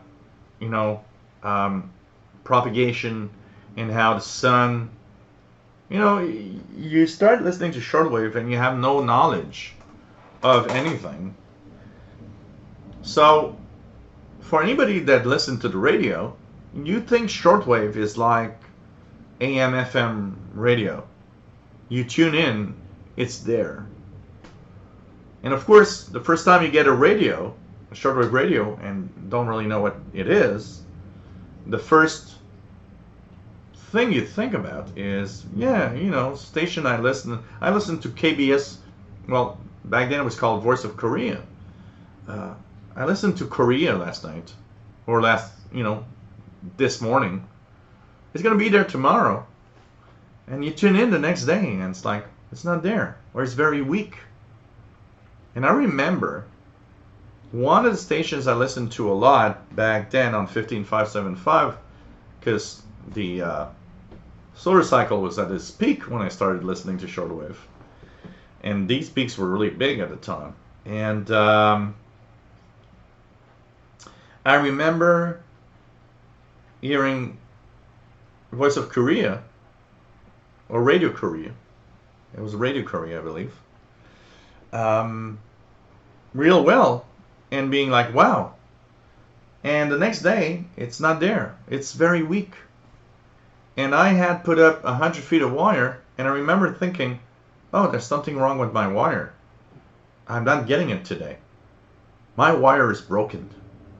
And going outside and checking the wire out and placing a new wire, because it's like, well, something's wrong. Is my radio wrong? What is it that it's not? And 2 days later, it's like, oh, it's there. I guess I fixed my antenna. No, it has nothing to do with it. It's propagation.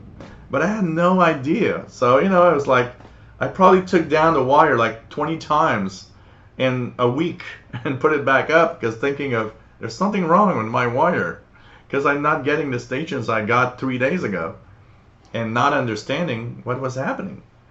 It's interesting for, it's a hobby that's so unique in all the things that can happen that make that, signal be there or not. Mr. G says, remember and install a long wire in my parents' home in Rochester. Yeah, okay, that I read. William Helms, run across a letter she wrote to Ancestry in Google to help to find me and my brother from an old Bluetooth phone. Wow, crazy. That's cool. Mr. G, also remember a great weather radio show on HCJB from Ecuador. I got to visit their transmitter site before it was demolished. For the building a new airport outside of Quito. Yeah, it was in Pifo. It was just outside of Quito. It was in Pifo, Ecuador. And the funniest part is, I believe they never did the airport. They kind of scrapped the whole thing. And it's sad because it probably accelerated the demise of HCJB. But then again, maybe they wouldn't be here anymore, honestly. V3KRP, like the show this time in the evening. Great, good memories to be told here. Cool.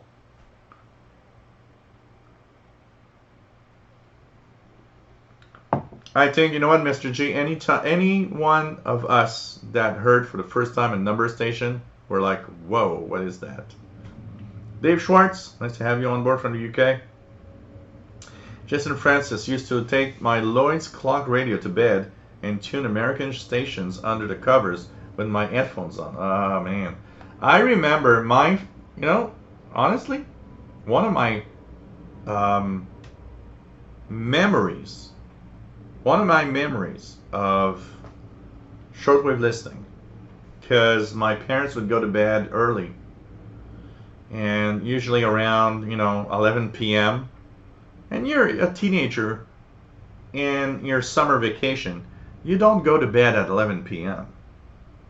And I was, with the way things were happening at home, I was pretty much left on my own. I could go to bed at the time I wanted. And I remember I would, it was so funny because I had my DX100.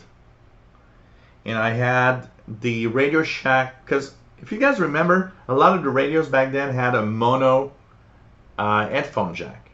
So if you plugged in a stereo headphone in it, you had only one ear. The other one had nothing, which was annoying. And I remember one day I went to Radio Shack and they had their mono earphones, big earphones, on sale at I don't know, something like 20 bucks. And I thought, okay, I'm going to buy them because, you know what, I'm going to have at least both ears with sound in it. And it had that spring cord. And I remember I would stretch that spring cord so much. I would actually have to, what I would do is actually put all sorts of things around the radio so that it'd be really, really stuck in place and that it couldn't move. Because I would go out to the balcony, especially when it was really hot. We didn't have air conditioning. I would go outside on the balcony. So I would tune Radio Australia, I don't know, midnight. And I would stretch the earphones. It's like enough that it just pulls your head back because you stretch it to the max. It was really stretched out. And I would be sitting on the balcony on a warm summer night around midnight and listening to Radio Australia and I was amazed. Radio Australia was the other side of the world, and it was just like so cool to listen to that. And I would listen in, and I remember because on the other side of the street there was a little house, and the neighbors there, the guy and the woman the couple that lived there would sit on their balcony all evening. But the man would always have his six-pack of beer, and every night he would not go to bed until the six-pack was empty. And I remember listening to Radio Australia, seeing the guy drinking his beer alone on the other side of the street. And then when there's no more beer, he would rattle the six-pack to see if there was something left. And there was nothing left. and he would just like get up, go inside. It was like, okay, man, your six-pack is empty. Oh man, memories from the time. Hey, Dave Schwartz. It's late in the UK. What are you doing up? Can't sleep? But it's nice to have you here. Nice to have you here. For sure. Oh man. Take care, Tosh Schmidt. It's nice to have you on board. Mr. G says, I can often pull in AM stations from Cuba in Maryland. I heard Radio Rebelde on AM a few months ago. I have a video about it. Actually, I got Cuba on this Toshiba receiver, which was better than on my Texan, which is pretty amazing when you think about it. Oh, man. Take care, Todd Schmidt. Circuitous Vibes. Nice to have you on board. Synth musician here. Introduced to shortwave, used in music by synth makers Evaton Technologies and Comac Electronic. Both have shortwave in their instruments, primarily for sound experiments. John Cage style. Interesting. Where are you located, Circuitous Vibes? Let us know where you are. Brady, KJ7GFT. What's your opinion been on the new ICOM IC705? I don't know. Anybody have any idea of that radio, that transceiver? Keegan, my second radio, Radio Shack DX402, the first with digital readout of frequency or tone. That is something. That is something that you don't know. But when I got the DX100, my first receiver was the DX100. It's amazing because that thing was analog, and back then, because you guys don't know, back then it was truly amazing the amount of stations. So if you didn't have a really precise display, it was kind of difficult to really know where you were tuning. And I remember when I got the DX302, that was the main thing. I finally have a radio with a digital readout where I know where I'm tuning, and I could actually tune to the frequencies I would see in some of the books. Oh man. Hey Kimberly, K6YYL from California. Nice to have you here, my friend. It's pretty cool. Not no, mono. Mr. G says, no, they did build a new airport in Ecuador, the old Ecuador. Okay, oh, really? They did it at least? Okay. Hey, Matt, welcome back from Colorado. 8 seconds. Yeah, it's pretty accurate. It should be pretty good. Matt's listening to This Is a Music Show on WRMI 93.95. Cool. Tucson, Arizona. Circuitous Vibes. Nice to have you on board, my friend. And we're here every Wednesday. So once again, for people tuning in, we are here now every Wednesday at 8 p.m. Eastern, 5 p.m. Pacific, 0100 UTC. And we are on Friday at 2000 UTC, 4 p.m. Eastern, 1 p.m. Pacific. Jeff Barrett says, I grew up and still live near old VOA Bethany Antenna Farm. It's a museum and park now. I'd like to visit that. That must be interesting to see. Eduardo Montero, nice to have you on board, my friend. Thanks, Jeff. Nice to be here. I'll do a little self-promotion here, guys. If you like what I do, paypal.me/shortwave. And I'll answer to a question, honestly, where that Bobby brought up. You know what? So Bobby Burgess decided to ask, why are donations necessary on YouTube? And you know what?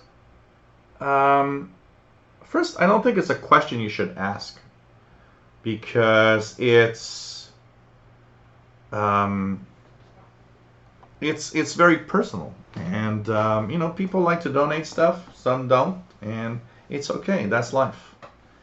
And you know, I take a lot of time in doing this, and yeah, there's YouTube monetization.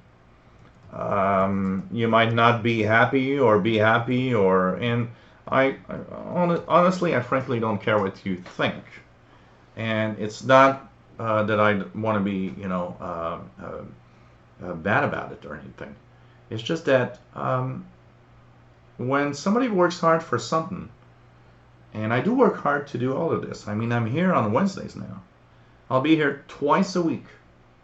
I mean, I take a lot of time to do these things.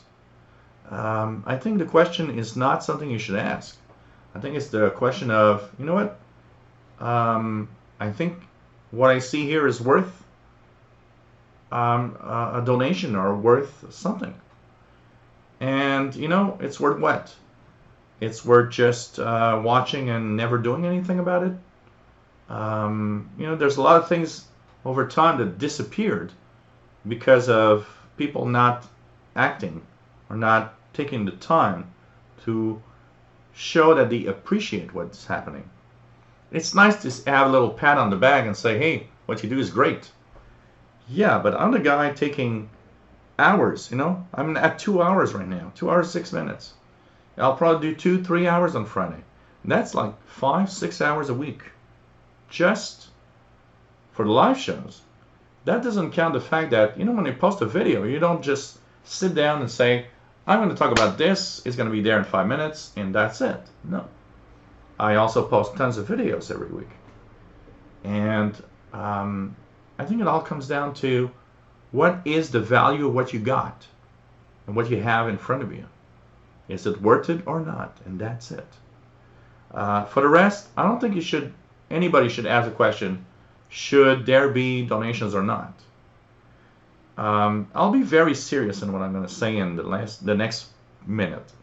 Some of you tonight probably saw that my temper is a little rough, and you know, if I don't want to hurt Bobby Burgess or anything, but yes, because in the past month I've had enough rant of what I do to piss me off to a point where I am questioning myself. Do I want to continue doing this with all the rant that I get? Because at some point you got to ask your question about that. You know, I do a lot of stuff, and I don't have to. I don't have to do this. I do it because I love doing this, and that's what I think is the number one priority here. I do this because this is what I love. I am a big fan of radio. I love doing this, and I love testing out antennas and radios and talking about it. But when you get ranting all the time, sometimes you sit down and you're like, you know what? Do I really need to do this? And then you get tons of really amazing people, like most of you are, that just say, hey man, if you weren't there, it would be really sad. You are really, really doing something great for the community. And that's what I hope I'm doing. But there are times when the amount of ranting versus what you do is like, so, what do I actually need to do? I will remind everybody one very important thing. I don't owe anything to anyone. I do this because I love it. And I do this particularly because I love you guys. Because honestly, I see the chat room every time, and I'm just really happy to see everybody. So, I do have a short temper lately, and I'm a little rough on the edges in the past few weeks. And tonight I've been kind of dozing down my my anger, because it's there a little bit. Not against anybody particularly, but on a overall scale of everything that's happening. And I just want to say I'm happy to be here. I've added a second show. If you like what I do, you know what to do. Okay, now that was the important part, that part where it's not fun. So that's all it is, and I'm okay with the rest. Hey, Random Hobbyist, nice to have you on board. Best show on Radio Canada International, as it happens, absolutely. And you know what? We were there. Look at that, guys. Let's go to radio. Let's check it out. Radio Canada International shortwave. And I believe there's a show from. This is a show, as it happens, August 21st, 1989, guys. So here we go. Here we go, guys.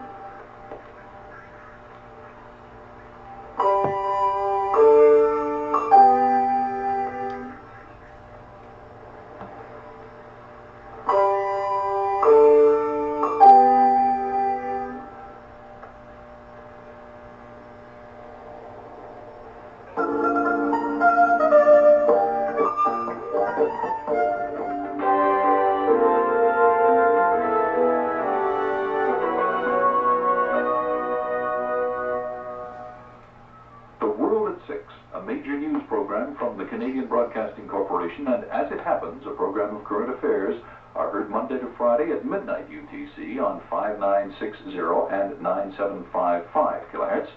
They're also heard later at 0200 UTC on those same frequencies, 5960 and 9755 kilohertz.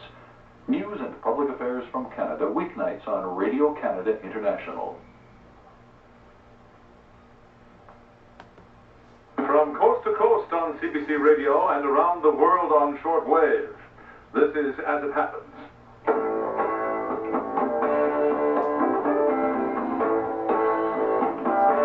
Man. Hello, I'm Dennis Trudeau. Good evening. Dennis Trudeau, wow. Tonight, remembering 1986, triumph, disaster, and the magic of radio. The Challenger tragedy, the shock of an eyewitness and the jarring impact on the American psyche. Facing death and beating it. A Quebec senior tells us an amazing story of survival. Celebrating the birthday of a bear of little brain. Who turned 60? Get your toes ready to tap and your lips ready to blow. Champion fiddling and whistling are on the menu. So's an extra special serving of Fireside Al. As it happens, the New Year's Eve edition. Cork popping radio.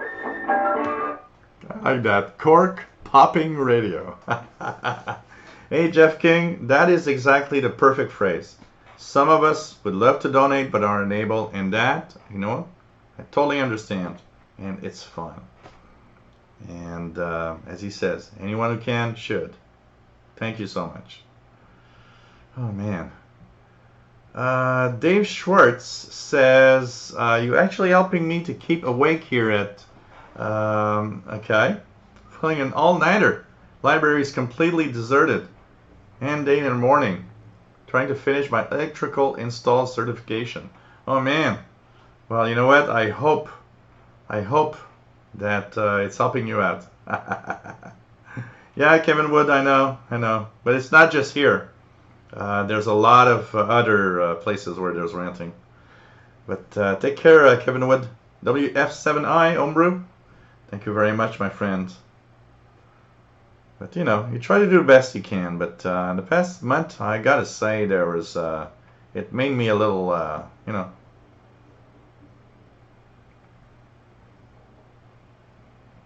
Bobby Berger says, let's say that you are the best radio YouTuber in the world. I don't, that's not what I want to say, but it's just,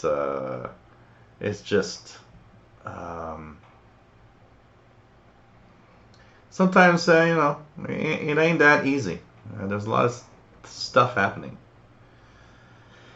Mr. G, provide content that really isn't easy to find or available anywhere, so kicking back a little to support it is a good thing. Cool. Kevin Wood, As It Happens, is still on CBC. Yeah, it is still on the local CBC. You're right, Kevin Wood, absolutely. It's just that shortwave isn't there anymore. That's the sad part of it. Ray in Clayton, North Carolina, created the great work. Just send some cash. Thank you so much. I'm not ranting for that, but thank you so much. I would send you some poutine anytime, Mr. G. Anytime. Oh, man. Mr. G, love the RSA interval signal with the guitar music and the bird chirping. Let's go back. Let's go back. Now, we need more nostalgia. Radio RSA. Radio RSA. Voice of South Africa. They have a show here from Radio RSA 1989. Let's check that out here. With QSL cards.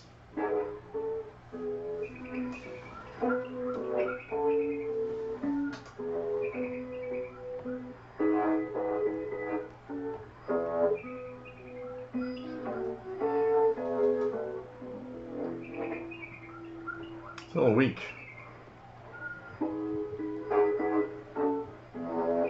What did I do here?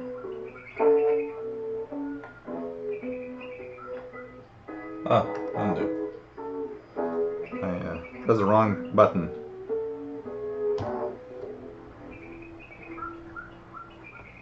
Radio RSA. You are tuned to the English service of Radio RSA, the voice of South Africa in Johannesburg. Mr. G.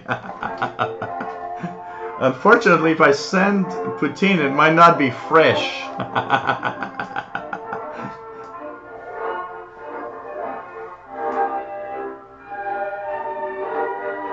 Man, that reminds me of my teenage years. Listening to that on my Realistic DX100. Radio RSA in South Africa with their the only QSL that I got from the 11 meter band. Radio RSA on 25790. Oh man.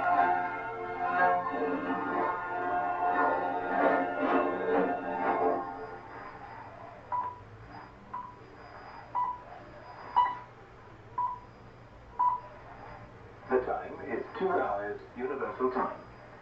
This is Radio RSA, the voice of South Africa, broadcasting from Johannesburg, and we're transmitting to the United States of America and to Canada. And we're broadcasting on 9580 kilohertz in the 31 meter band, 9615 kilohertz also in the 31 meter band, and 6010 kilohertz in the 49 meter band. In our transmission, Man, this is like Sheldon says, even once a year. Even if it's just $1, you did with $1, you did more than so many people did.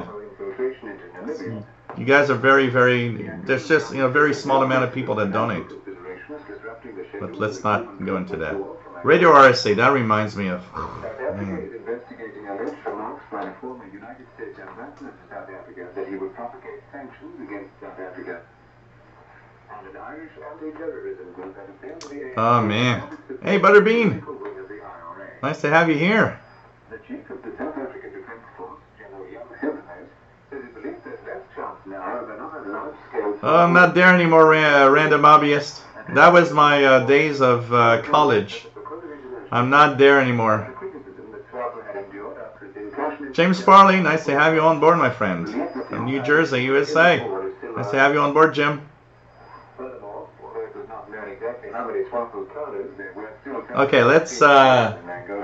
What else is there that will be nostalgic? You know what? I'm nostalgic. You want to go? Okay, you guys. You want the show to continue? I need feedback. Do you want me to continue? We've been on for 2 hours and 20 minutes. How about some feedback in the chat room of, yes, please, I want you to do more. Play Moscow Nights, Mr. G. Oh, man. Okay, Moscow Nights. Radio Moscow. Moscow Nights. Anything Russian. Matt, of course, I've been here 20 minutes. So, Moscow Nights. Here we go. That is,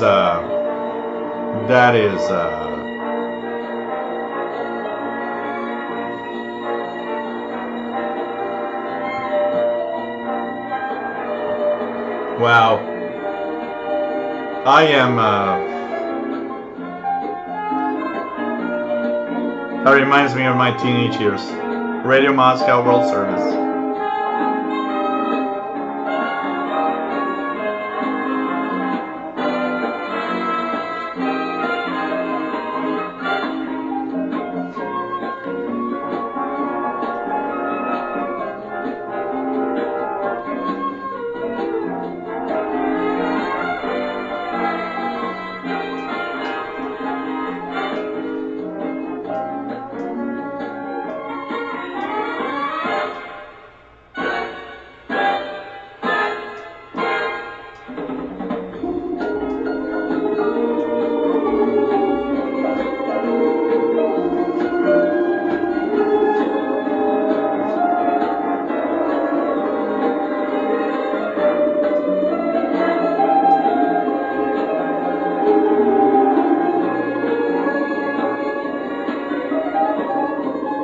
Wow.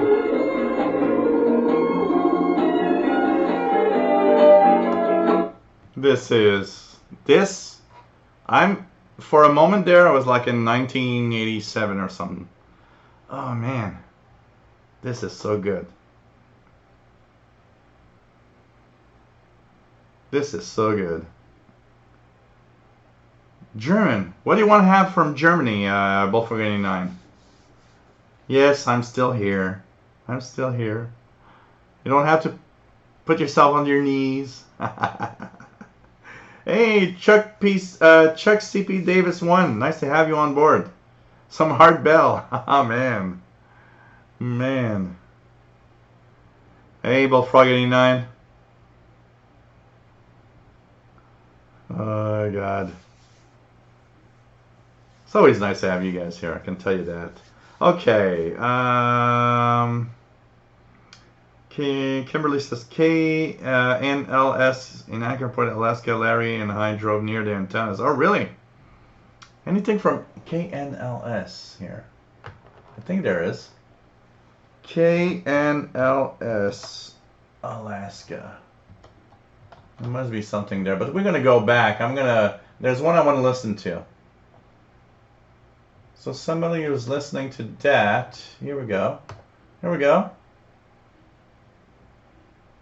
I've heard that station. Using this sample sentence. Don't ask me for help. I'm just. Oh, this is like a course or something. Meaning that I am only here for the fun and do not wish to work or contribute to the effort. Let me recall the example. Oh man, this is like a course or something. I know they have a interval signal that's kind of nice. Okay. I'm gonna play some old times.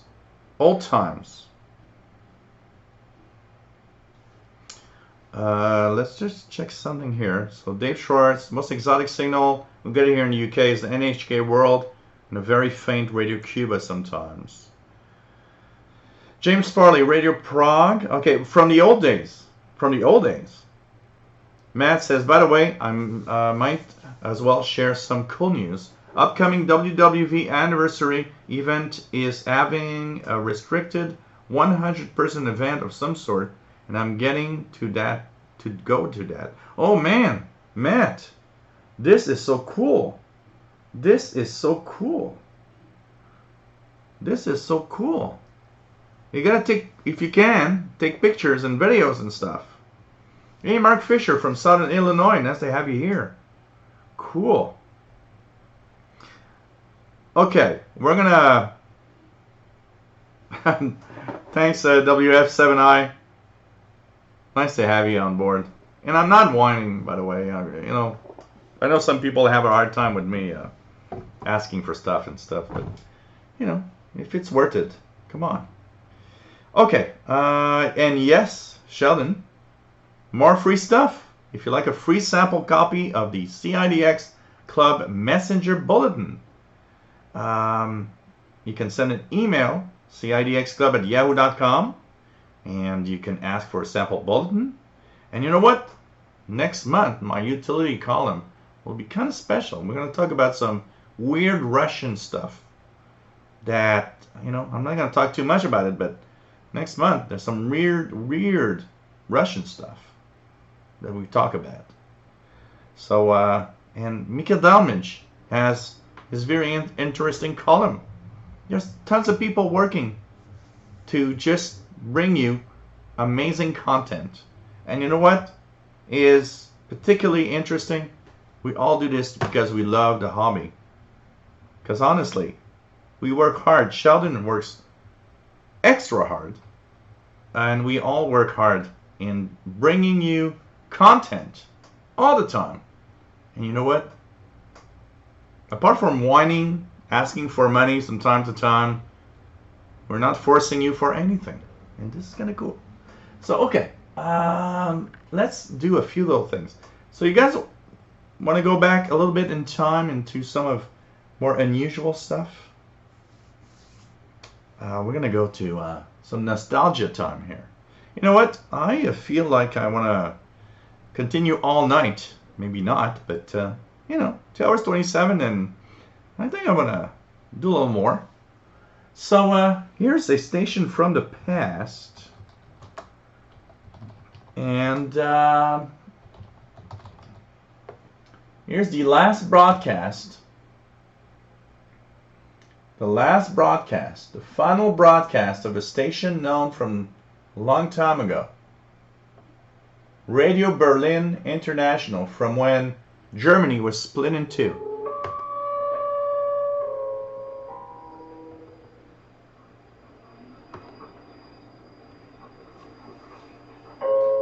That is the last broadcast of Radio Berlin International. You're tuned to Radio Berlin International, the voice of the German Democratic Republic, with a program of news, current affairs and features for listeners in Europe. Take care, Ray in Clinton, North Carolina. It's nice to have you on board. Thank you for your donation, WF7I. At the CSCE Foreign Ministers meeting in New York, the GDR has acknowledged the duty Mr. G, we're going to put that on. The Joe Adamov stuff. The GDR Parliament is meeting in Berlin today. Kimberly likes nostalgia. For the unification of the two German states. Britain has come out against permanent UN Security Council. Not speculate on us addressing the United Nations membership. The GDR automatically becomes a member of the Council, and the news in your other main points again. At the CSCE. At midnight tonight, my country, the German Democratic Republic, will cease to exist. Earlier this year, the two leading Christian Democrats of the two Germanies said, no one will be worse off than before, once Germany is united. Well, I would like to point out two areas. One is that there are already more than 2 million people in this country who are out of a job and far worse off than before. And the second error is that there is no unification of two Germanys, but rather an annexation of the leftovers of 40 years of so-called socialism by the Big Brother. And that is exactly what has happened between Deutsche Welle of Cologne and Radio Berlin International. That guy is clearly not happy that the staff's going to radio to Deutsche Welle. What was happening is that Radio Berlin International here tonight, and that Deutsche Welle will have taken over our frequencies and our transmitters tomorrow. Out of the total staff of 250 RBI employees, a mere handful might get a new job with Deutsche Welle. Thus, like for so many in this country, Unification Day spells unemployment for many of my colleagues. The champagne of jubilation has a very bitter taste to it. But let's turn to our final program. First off, Wolfgang Bierenstein will present his press review of the last GDR papers. Then, both the director of Radio Berlin International and Deutsche Welle will have the chance to put forward. I don't know where it happened. Oh, here it is. RBI, we want to report fairly and independently. So this is, they're saying goodbye. Radio Berlin. With up-to-date and comprehensive coverage. And to say goodbye. And the world. We will thus be carrying out a mission to inform, to which we have so far been committed in our philosophy of programming. We want to be your future German radio station. We are open to criticism from radio broadcasting. And they ended their broadcast with "This is the end" by the Doors. So here we are at the end, not only of this transmission, but of Radio Berlin International. Neither our station nor the German Democratic Republic will disappear into the pools of history too soon. The memories of the good and the bad times will remain in our hearts here in Berlin, and maybe with you, our listeners. It's time to say farewell. So from me, Robin Mitchell, and the staff of the English section is take care and good luck. and they ended with "This is the end." The end by the Doors. This is the end. Oh no, my friend. Okay. So Radio Berlin International last broadcast. That sounded intense. Intense. Okay, let's check out. Somebody mentioned.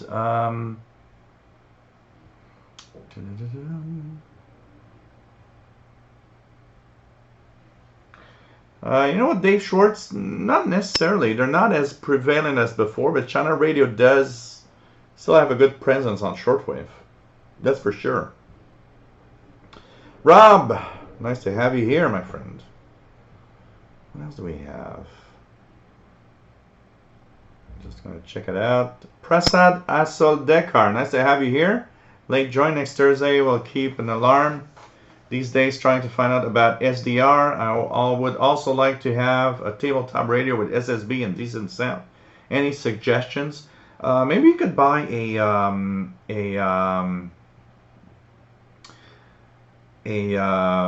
know, if you want to spend too much money, some kind of a vintage tabletop, something that from the past, but it's still a good radio.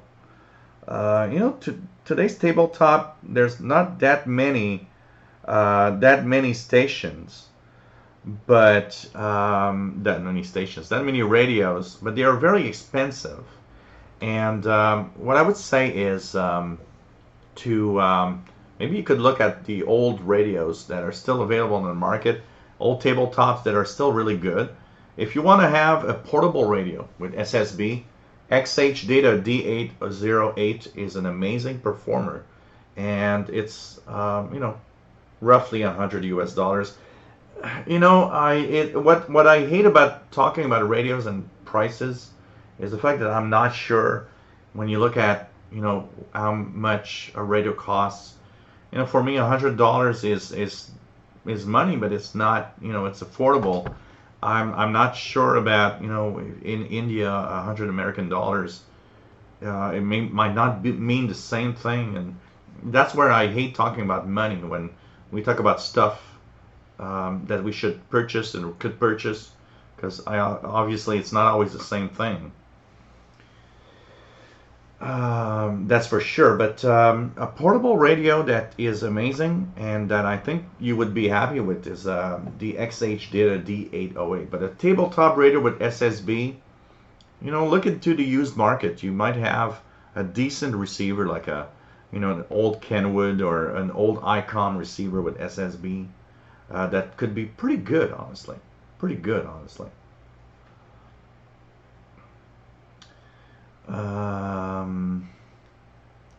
Bobby Burgess is decoding weather facts from Boston, 6339.5. Cool, Rob. It was nice to see you, anyways. Matt says, I was made a bit sad earlier today because I found a carrier for TWR from Trincomalee and 9580 this morning, Radio Australia's old frequency.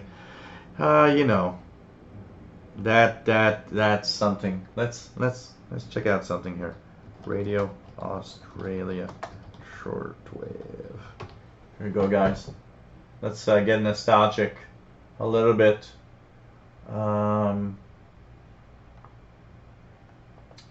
What about radio? Last 15 minutes? Yeah, that no, I don't want that. I don't want something on.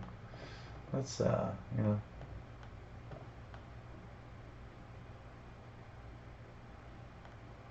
Let's check out something from Radio Australia 9580 on ABC 4835. That's from Ivan Anchelikov. Okay. That's I don't know, 80s. Let's try something about, okay. Oh, this is interesting. There's a, okay. Okay, shut down the last shortwave transmitter of Radio, okay, Radio Australia. Tears for Radio Australia. Yeah, there's a lot of that. Hey, Radio Australia in 1969. Let's check that out. 1969.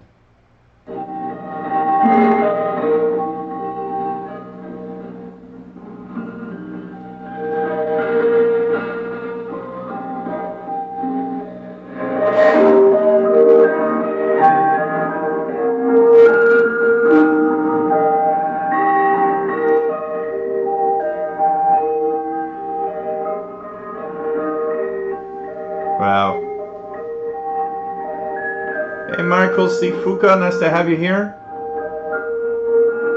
So Radio RSA, when the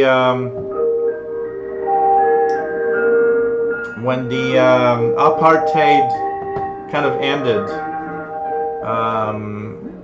Radio Australia, transmitting for the national studios of the Australian Broadcasting Commission.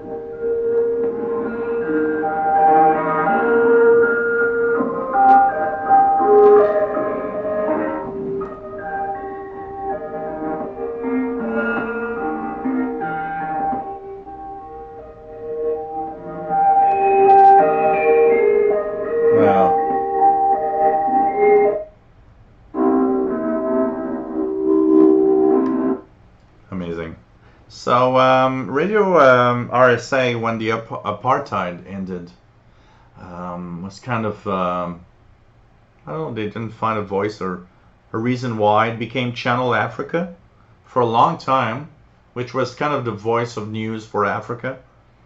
And finally, Channel Africa, the reason why they actually ended shortwave broadcasts is because they were using the South African Mayerton transmitter site, and when the Mayerton transmitter site was shut down by the company that owned it last year, Channel Africa didn't have any more place to go.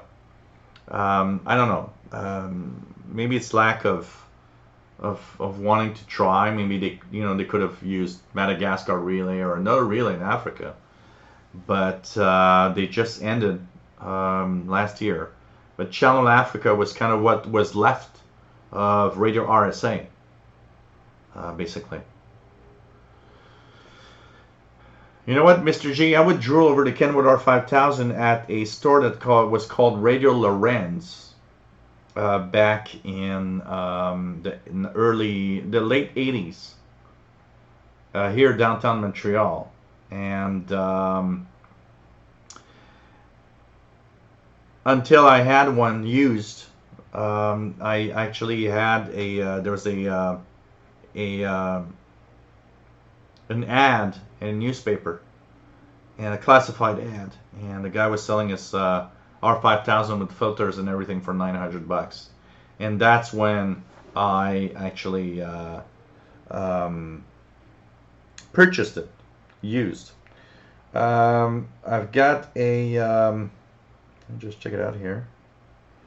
I believe I got something that came up. It's interesting. I saw it there. Saw it there.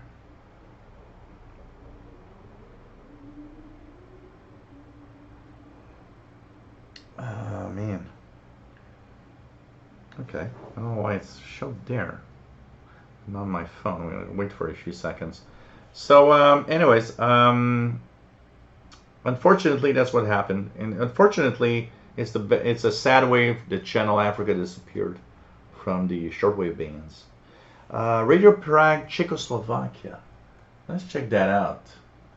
A Radio Prague, but from an era where Radio Prague was. I always wonder how to write Czechoslovakia. It's always like really, weird. Czechoslovakia.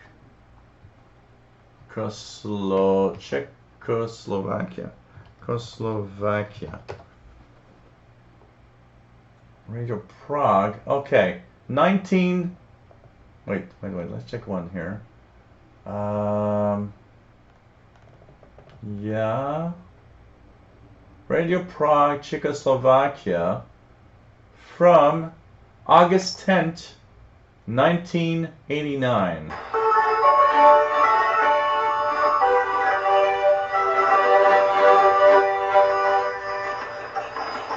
It is, Mr. G. It's an amazing radio. I owned it for 20 years.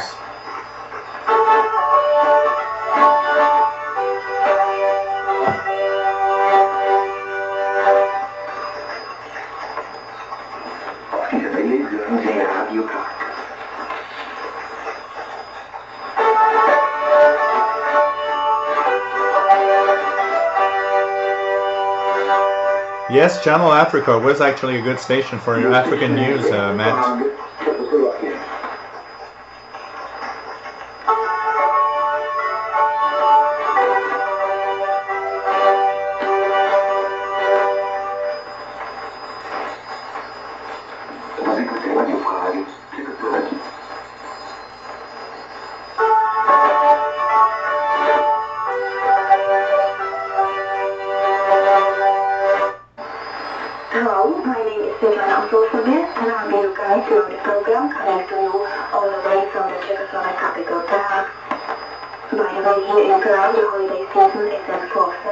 Amazing.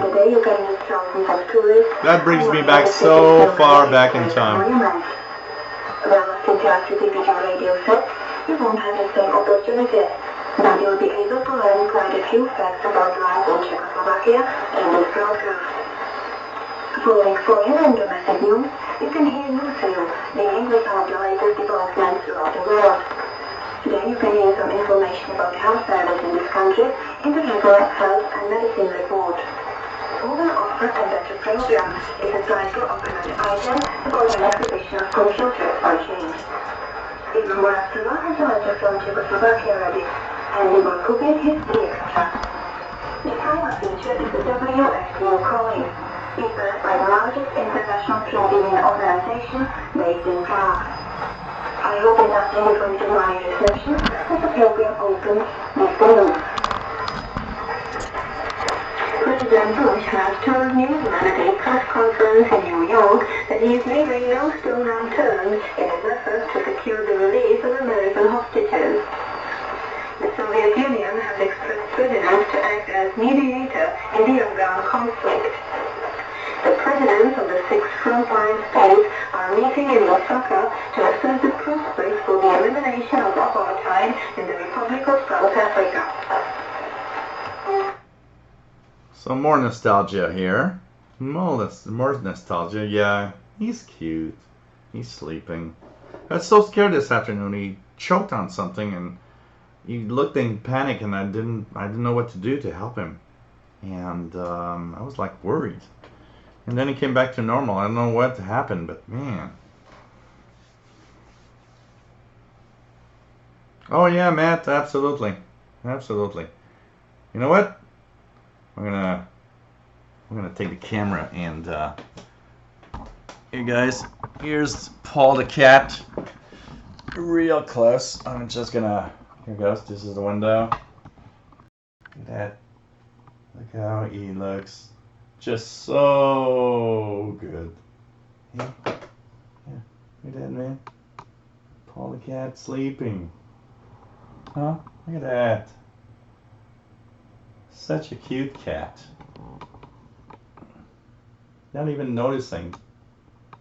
Or maybe noticing, but it's like, what the hell are you doing, man?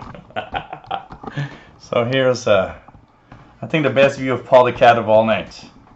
Now if I can put the camera without breaking anything, I should be okay. Here we go. There we go. Whoops, the thing broke. But we're okay. So that was Paul the cat close-up. Oh, sorry. Oh, man. He's the cutest. He is so cute. I mean, come on. Yeah, maybe a hairball. I don't know, but man. And Fotek Quimpatodorus, nice to have you on board from Brazil, my friend. Yes, he is a nice cat. Something happened with my cable here, but it should be okay because everything stayed green. So, nice to have you on board, my friends. Mickey Elmage, last QSL from last broadcast was September 19th, 1990. Yeah, I saw that, but let me just check it out here. Oh, here it goes. Oh, you sent it in text, that's why. Okay. Here, Mickey. Yeah, look at that. Mickey Dalmich just sent me the last QSL card from Radio Berlin International. Look at that, guys. Look at that.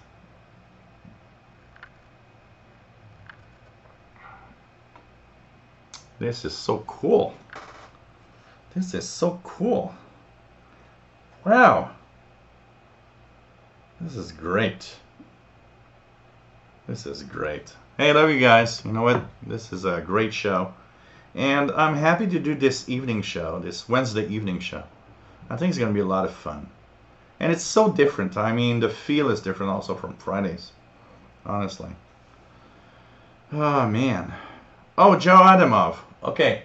Here's Joe Adamov with the Moscow mailbag. Moscow, Radio Moscow. Joe Adamov. Radio Moscow. So here we go. Radio Moscow. Okay, Radio Moscow. Joe Adamov, Moscow mailbag. So let's take one from. Oh man, there must be one that's kind of nice. Okay, let's take this one. The first one here is. Okay, Radio Moscow, Joe Adamov. Here we go.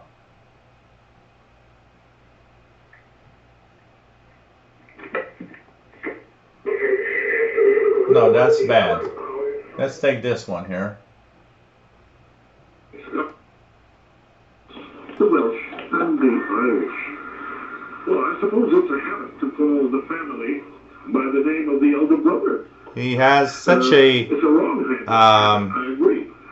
When there was the Soviet Union, the members such of the family differed from each other much more. Recognizable voice. Much more than the Scots differ from the English. Here's what I'm driving at. Most of the Western world at that time refers to the Soviet Union as what? As Does he have... I mean, there must be that... there must be a... with the idea of the show or something. Oh man. Joe Adamov, you must have let me just put Moscow mailbag Mailbag. Moscow mailbag. With the music and everything. There must be something here. Recording of Radio Moscow's Moscow mailbag on shortwave from 1976. But more about my holiday.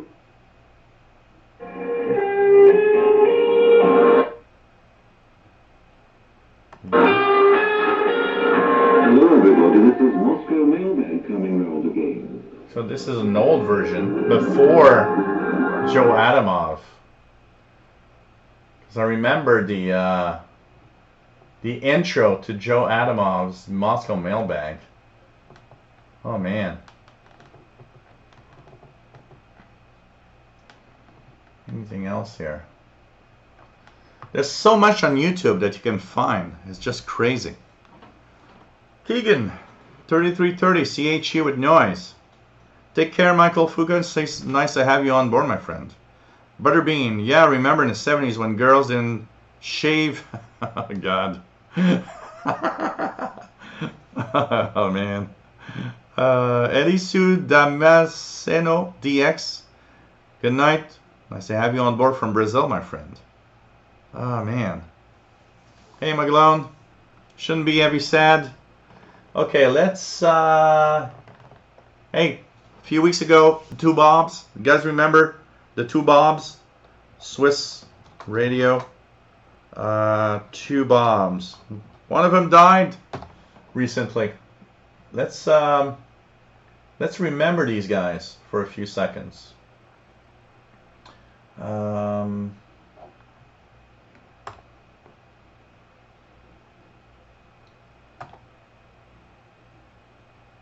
Play them to you.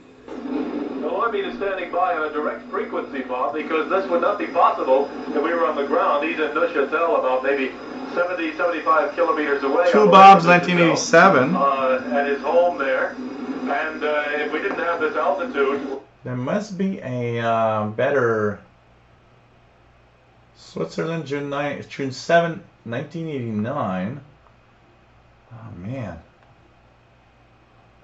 There must be a real nice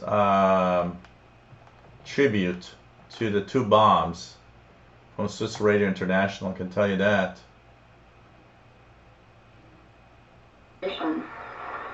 However, the Solidarity leader, Valentin, has been quoted as saying he wants further negotiations. Swiss Radio International from June 7th, 1989. The Swiss Social Democratic Party has called for an Amazing. open debate in Parliament on recent increases in Swiss mortgage rates.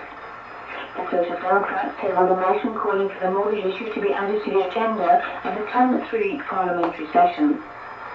They called for state monitoring of mortgages and for changes to regulations concerning pension funds to invest part of their revenue on the property market.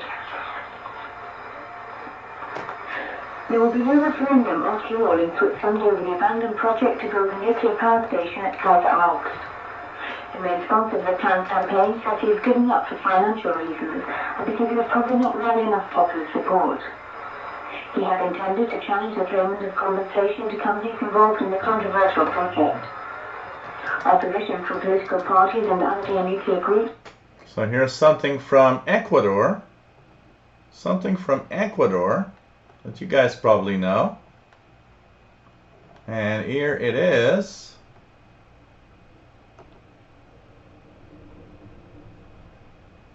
Clayton and Helen Howard, thanking you for... Wait. Okay, here is the show that some of you might remember from HCJB. Party Line. This is a program for DXers by DXers and about the DXing hobby. We invite you to stay tuned for the next 30 minutes to the DX Party Line.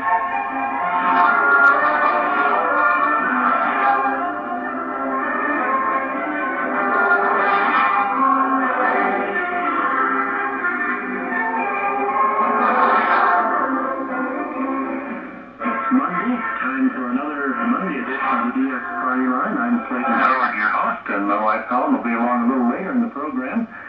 And this is rather difficult or hard. I actually have that card that was signed back in 1984 when they actually and doing the DX party line. And this is the last time that we'll be hosting a DX party line.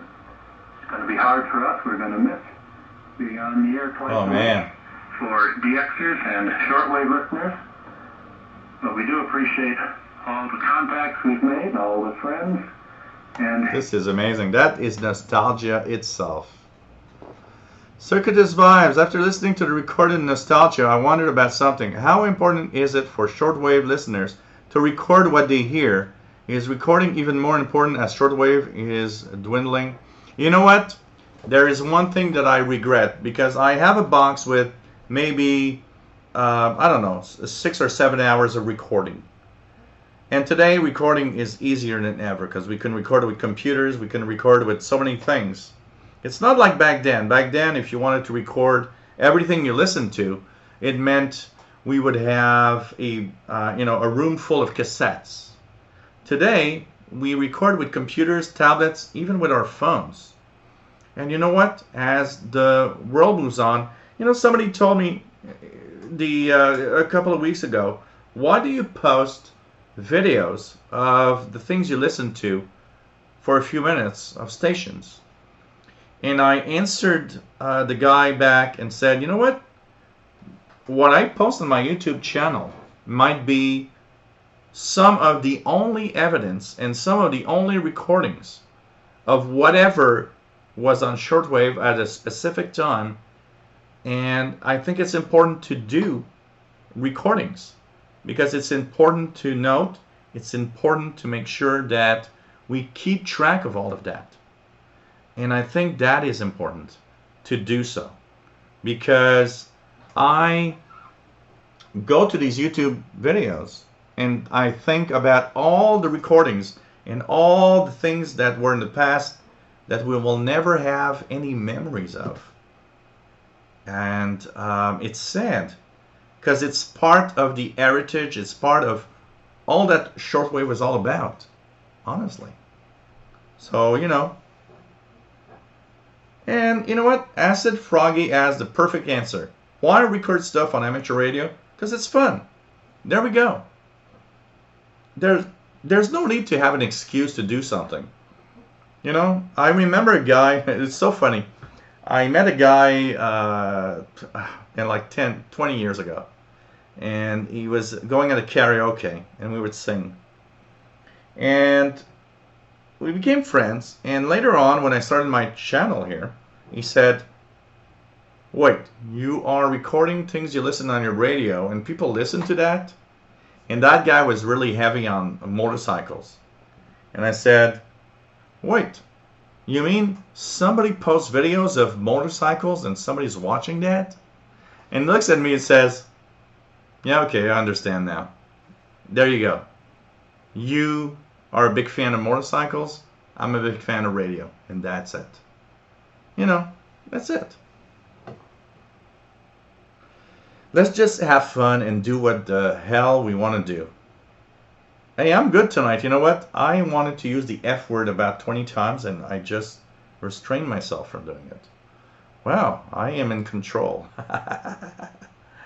6180 on the air. Is that Radio Nacional Amazonas? So let's just go back to radio for a second here. 6180. 6180. Oh, look at that. Mexico. 6185. With some music. Mexico, 6185. And here, no, nothing there. So Mexico, 6185 is there. You can see it. Kind of interesting. It's kind of interesting. Circuitous Vibes, thank you for your insights. I really appreciate it. Started thinking about using shortwave and music. If anybody has ever listened to B-52s, they have a song called Planet Claire. And at the beginning of Planet Claire, they have a recording of shortwave, which is CFH, the Canadian Forces Radio, Halifax, Morse Code ID, and their song. Radio Romania 6040, which is technically for the west coast of North America. Let's check it out. Yeah, it's there.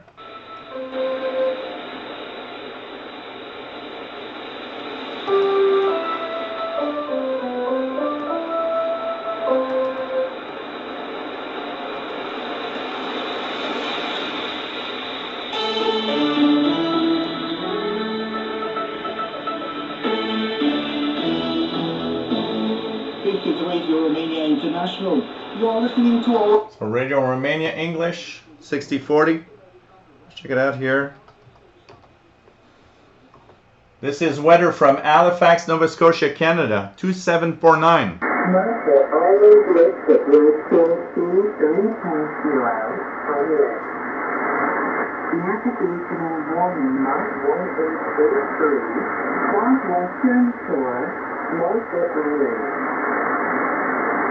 Mercer Island 2749 upper sideband.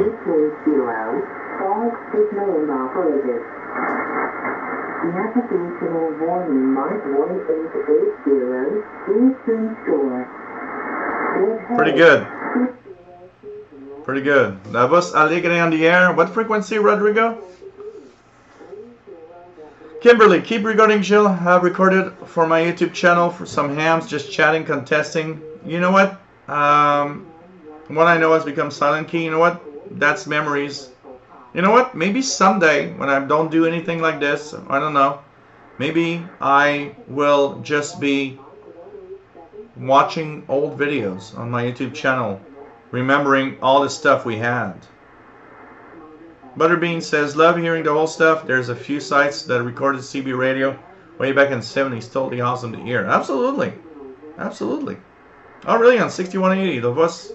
Okay, cool. Cool. Kind of nice. So, hey guys, we've been on for 3 hours. You enjoyed our Wednesday show? You know what? We're going to be back next Wednesday also. I think it was a lot of fun tonight. I had a lot of fun. And I want to say one thing. I'm sorry for maybe my attitude being a little heavy at times tonight. I'm not mad or anything. It's just pressure's been really rough, and I'm a little, probably a little off balance. But the fact that I'm doing this show tonight is just showing you guys how I love this hobby and love you guys, and I'm so happy to have everybody here. So thank you for being great fans, because that's the basics of everything. And without you guys, I wouldn't be here, and there wouldn't be a show. And that's the basics of, I just want to say I love you all. Okay? So next show, Friday. And by the way, Friday is Friday the 13th. Who knows what's going to happen on Friday the 13th on the live show. It's the full moon on Friday the 13th. That didn't happen in a long time. So Friday the 13th, full moon, maybe pirates, who knows. And of course now we are live every Wednesday, 20 UTC, Friday, no, let's go back here. Wednesday, 0 UTC, 8 p.m. Eastern, 5 p.m. Pacific, and Friday, 20 UTC, as usual. You know what? It was fun tonight. I'm a little bit nostalgic right now with all that I listened to there. Next week, we're going to talk a little more about shortwave. Hope you enjoyed the show. It was fun to be here. It's fun to do this show. Thanks for those that donated tonight. It's really, really nice because it feels good. Feels welcome. And don't worry, guys. I totally understand a lot of you can't donate. And that I have no problem with. Don't worry. So take care, my friends. Hope you enjoyed the show tonight. We'll be back Friday, 20 UT. And of course, next Wednesday at 0 UT. Bye, my friends. Love you all. And I guess I will continue doing this. Take care, my friends. Stay safe, please, okay? Bye. Hey, Mr. Phillips. Nice to have you here. Bye-bye now. Stay safe. Love you all.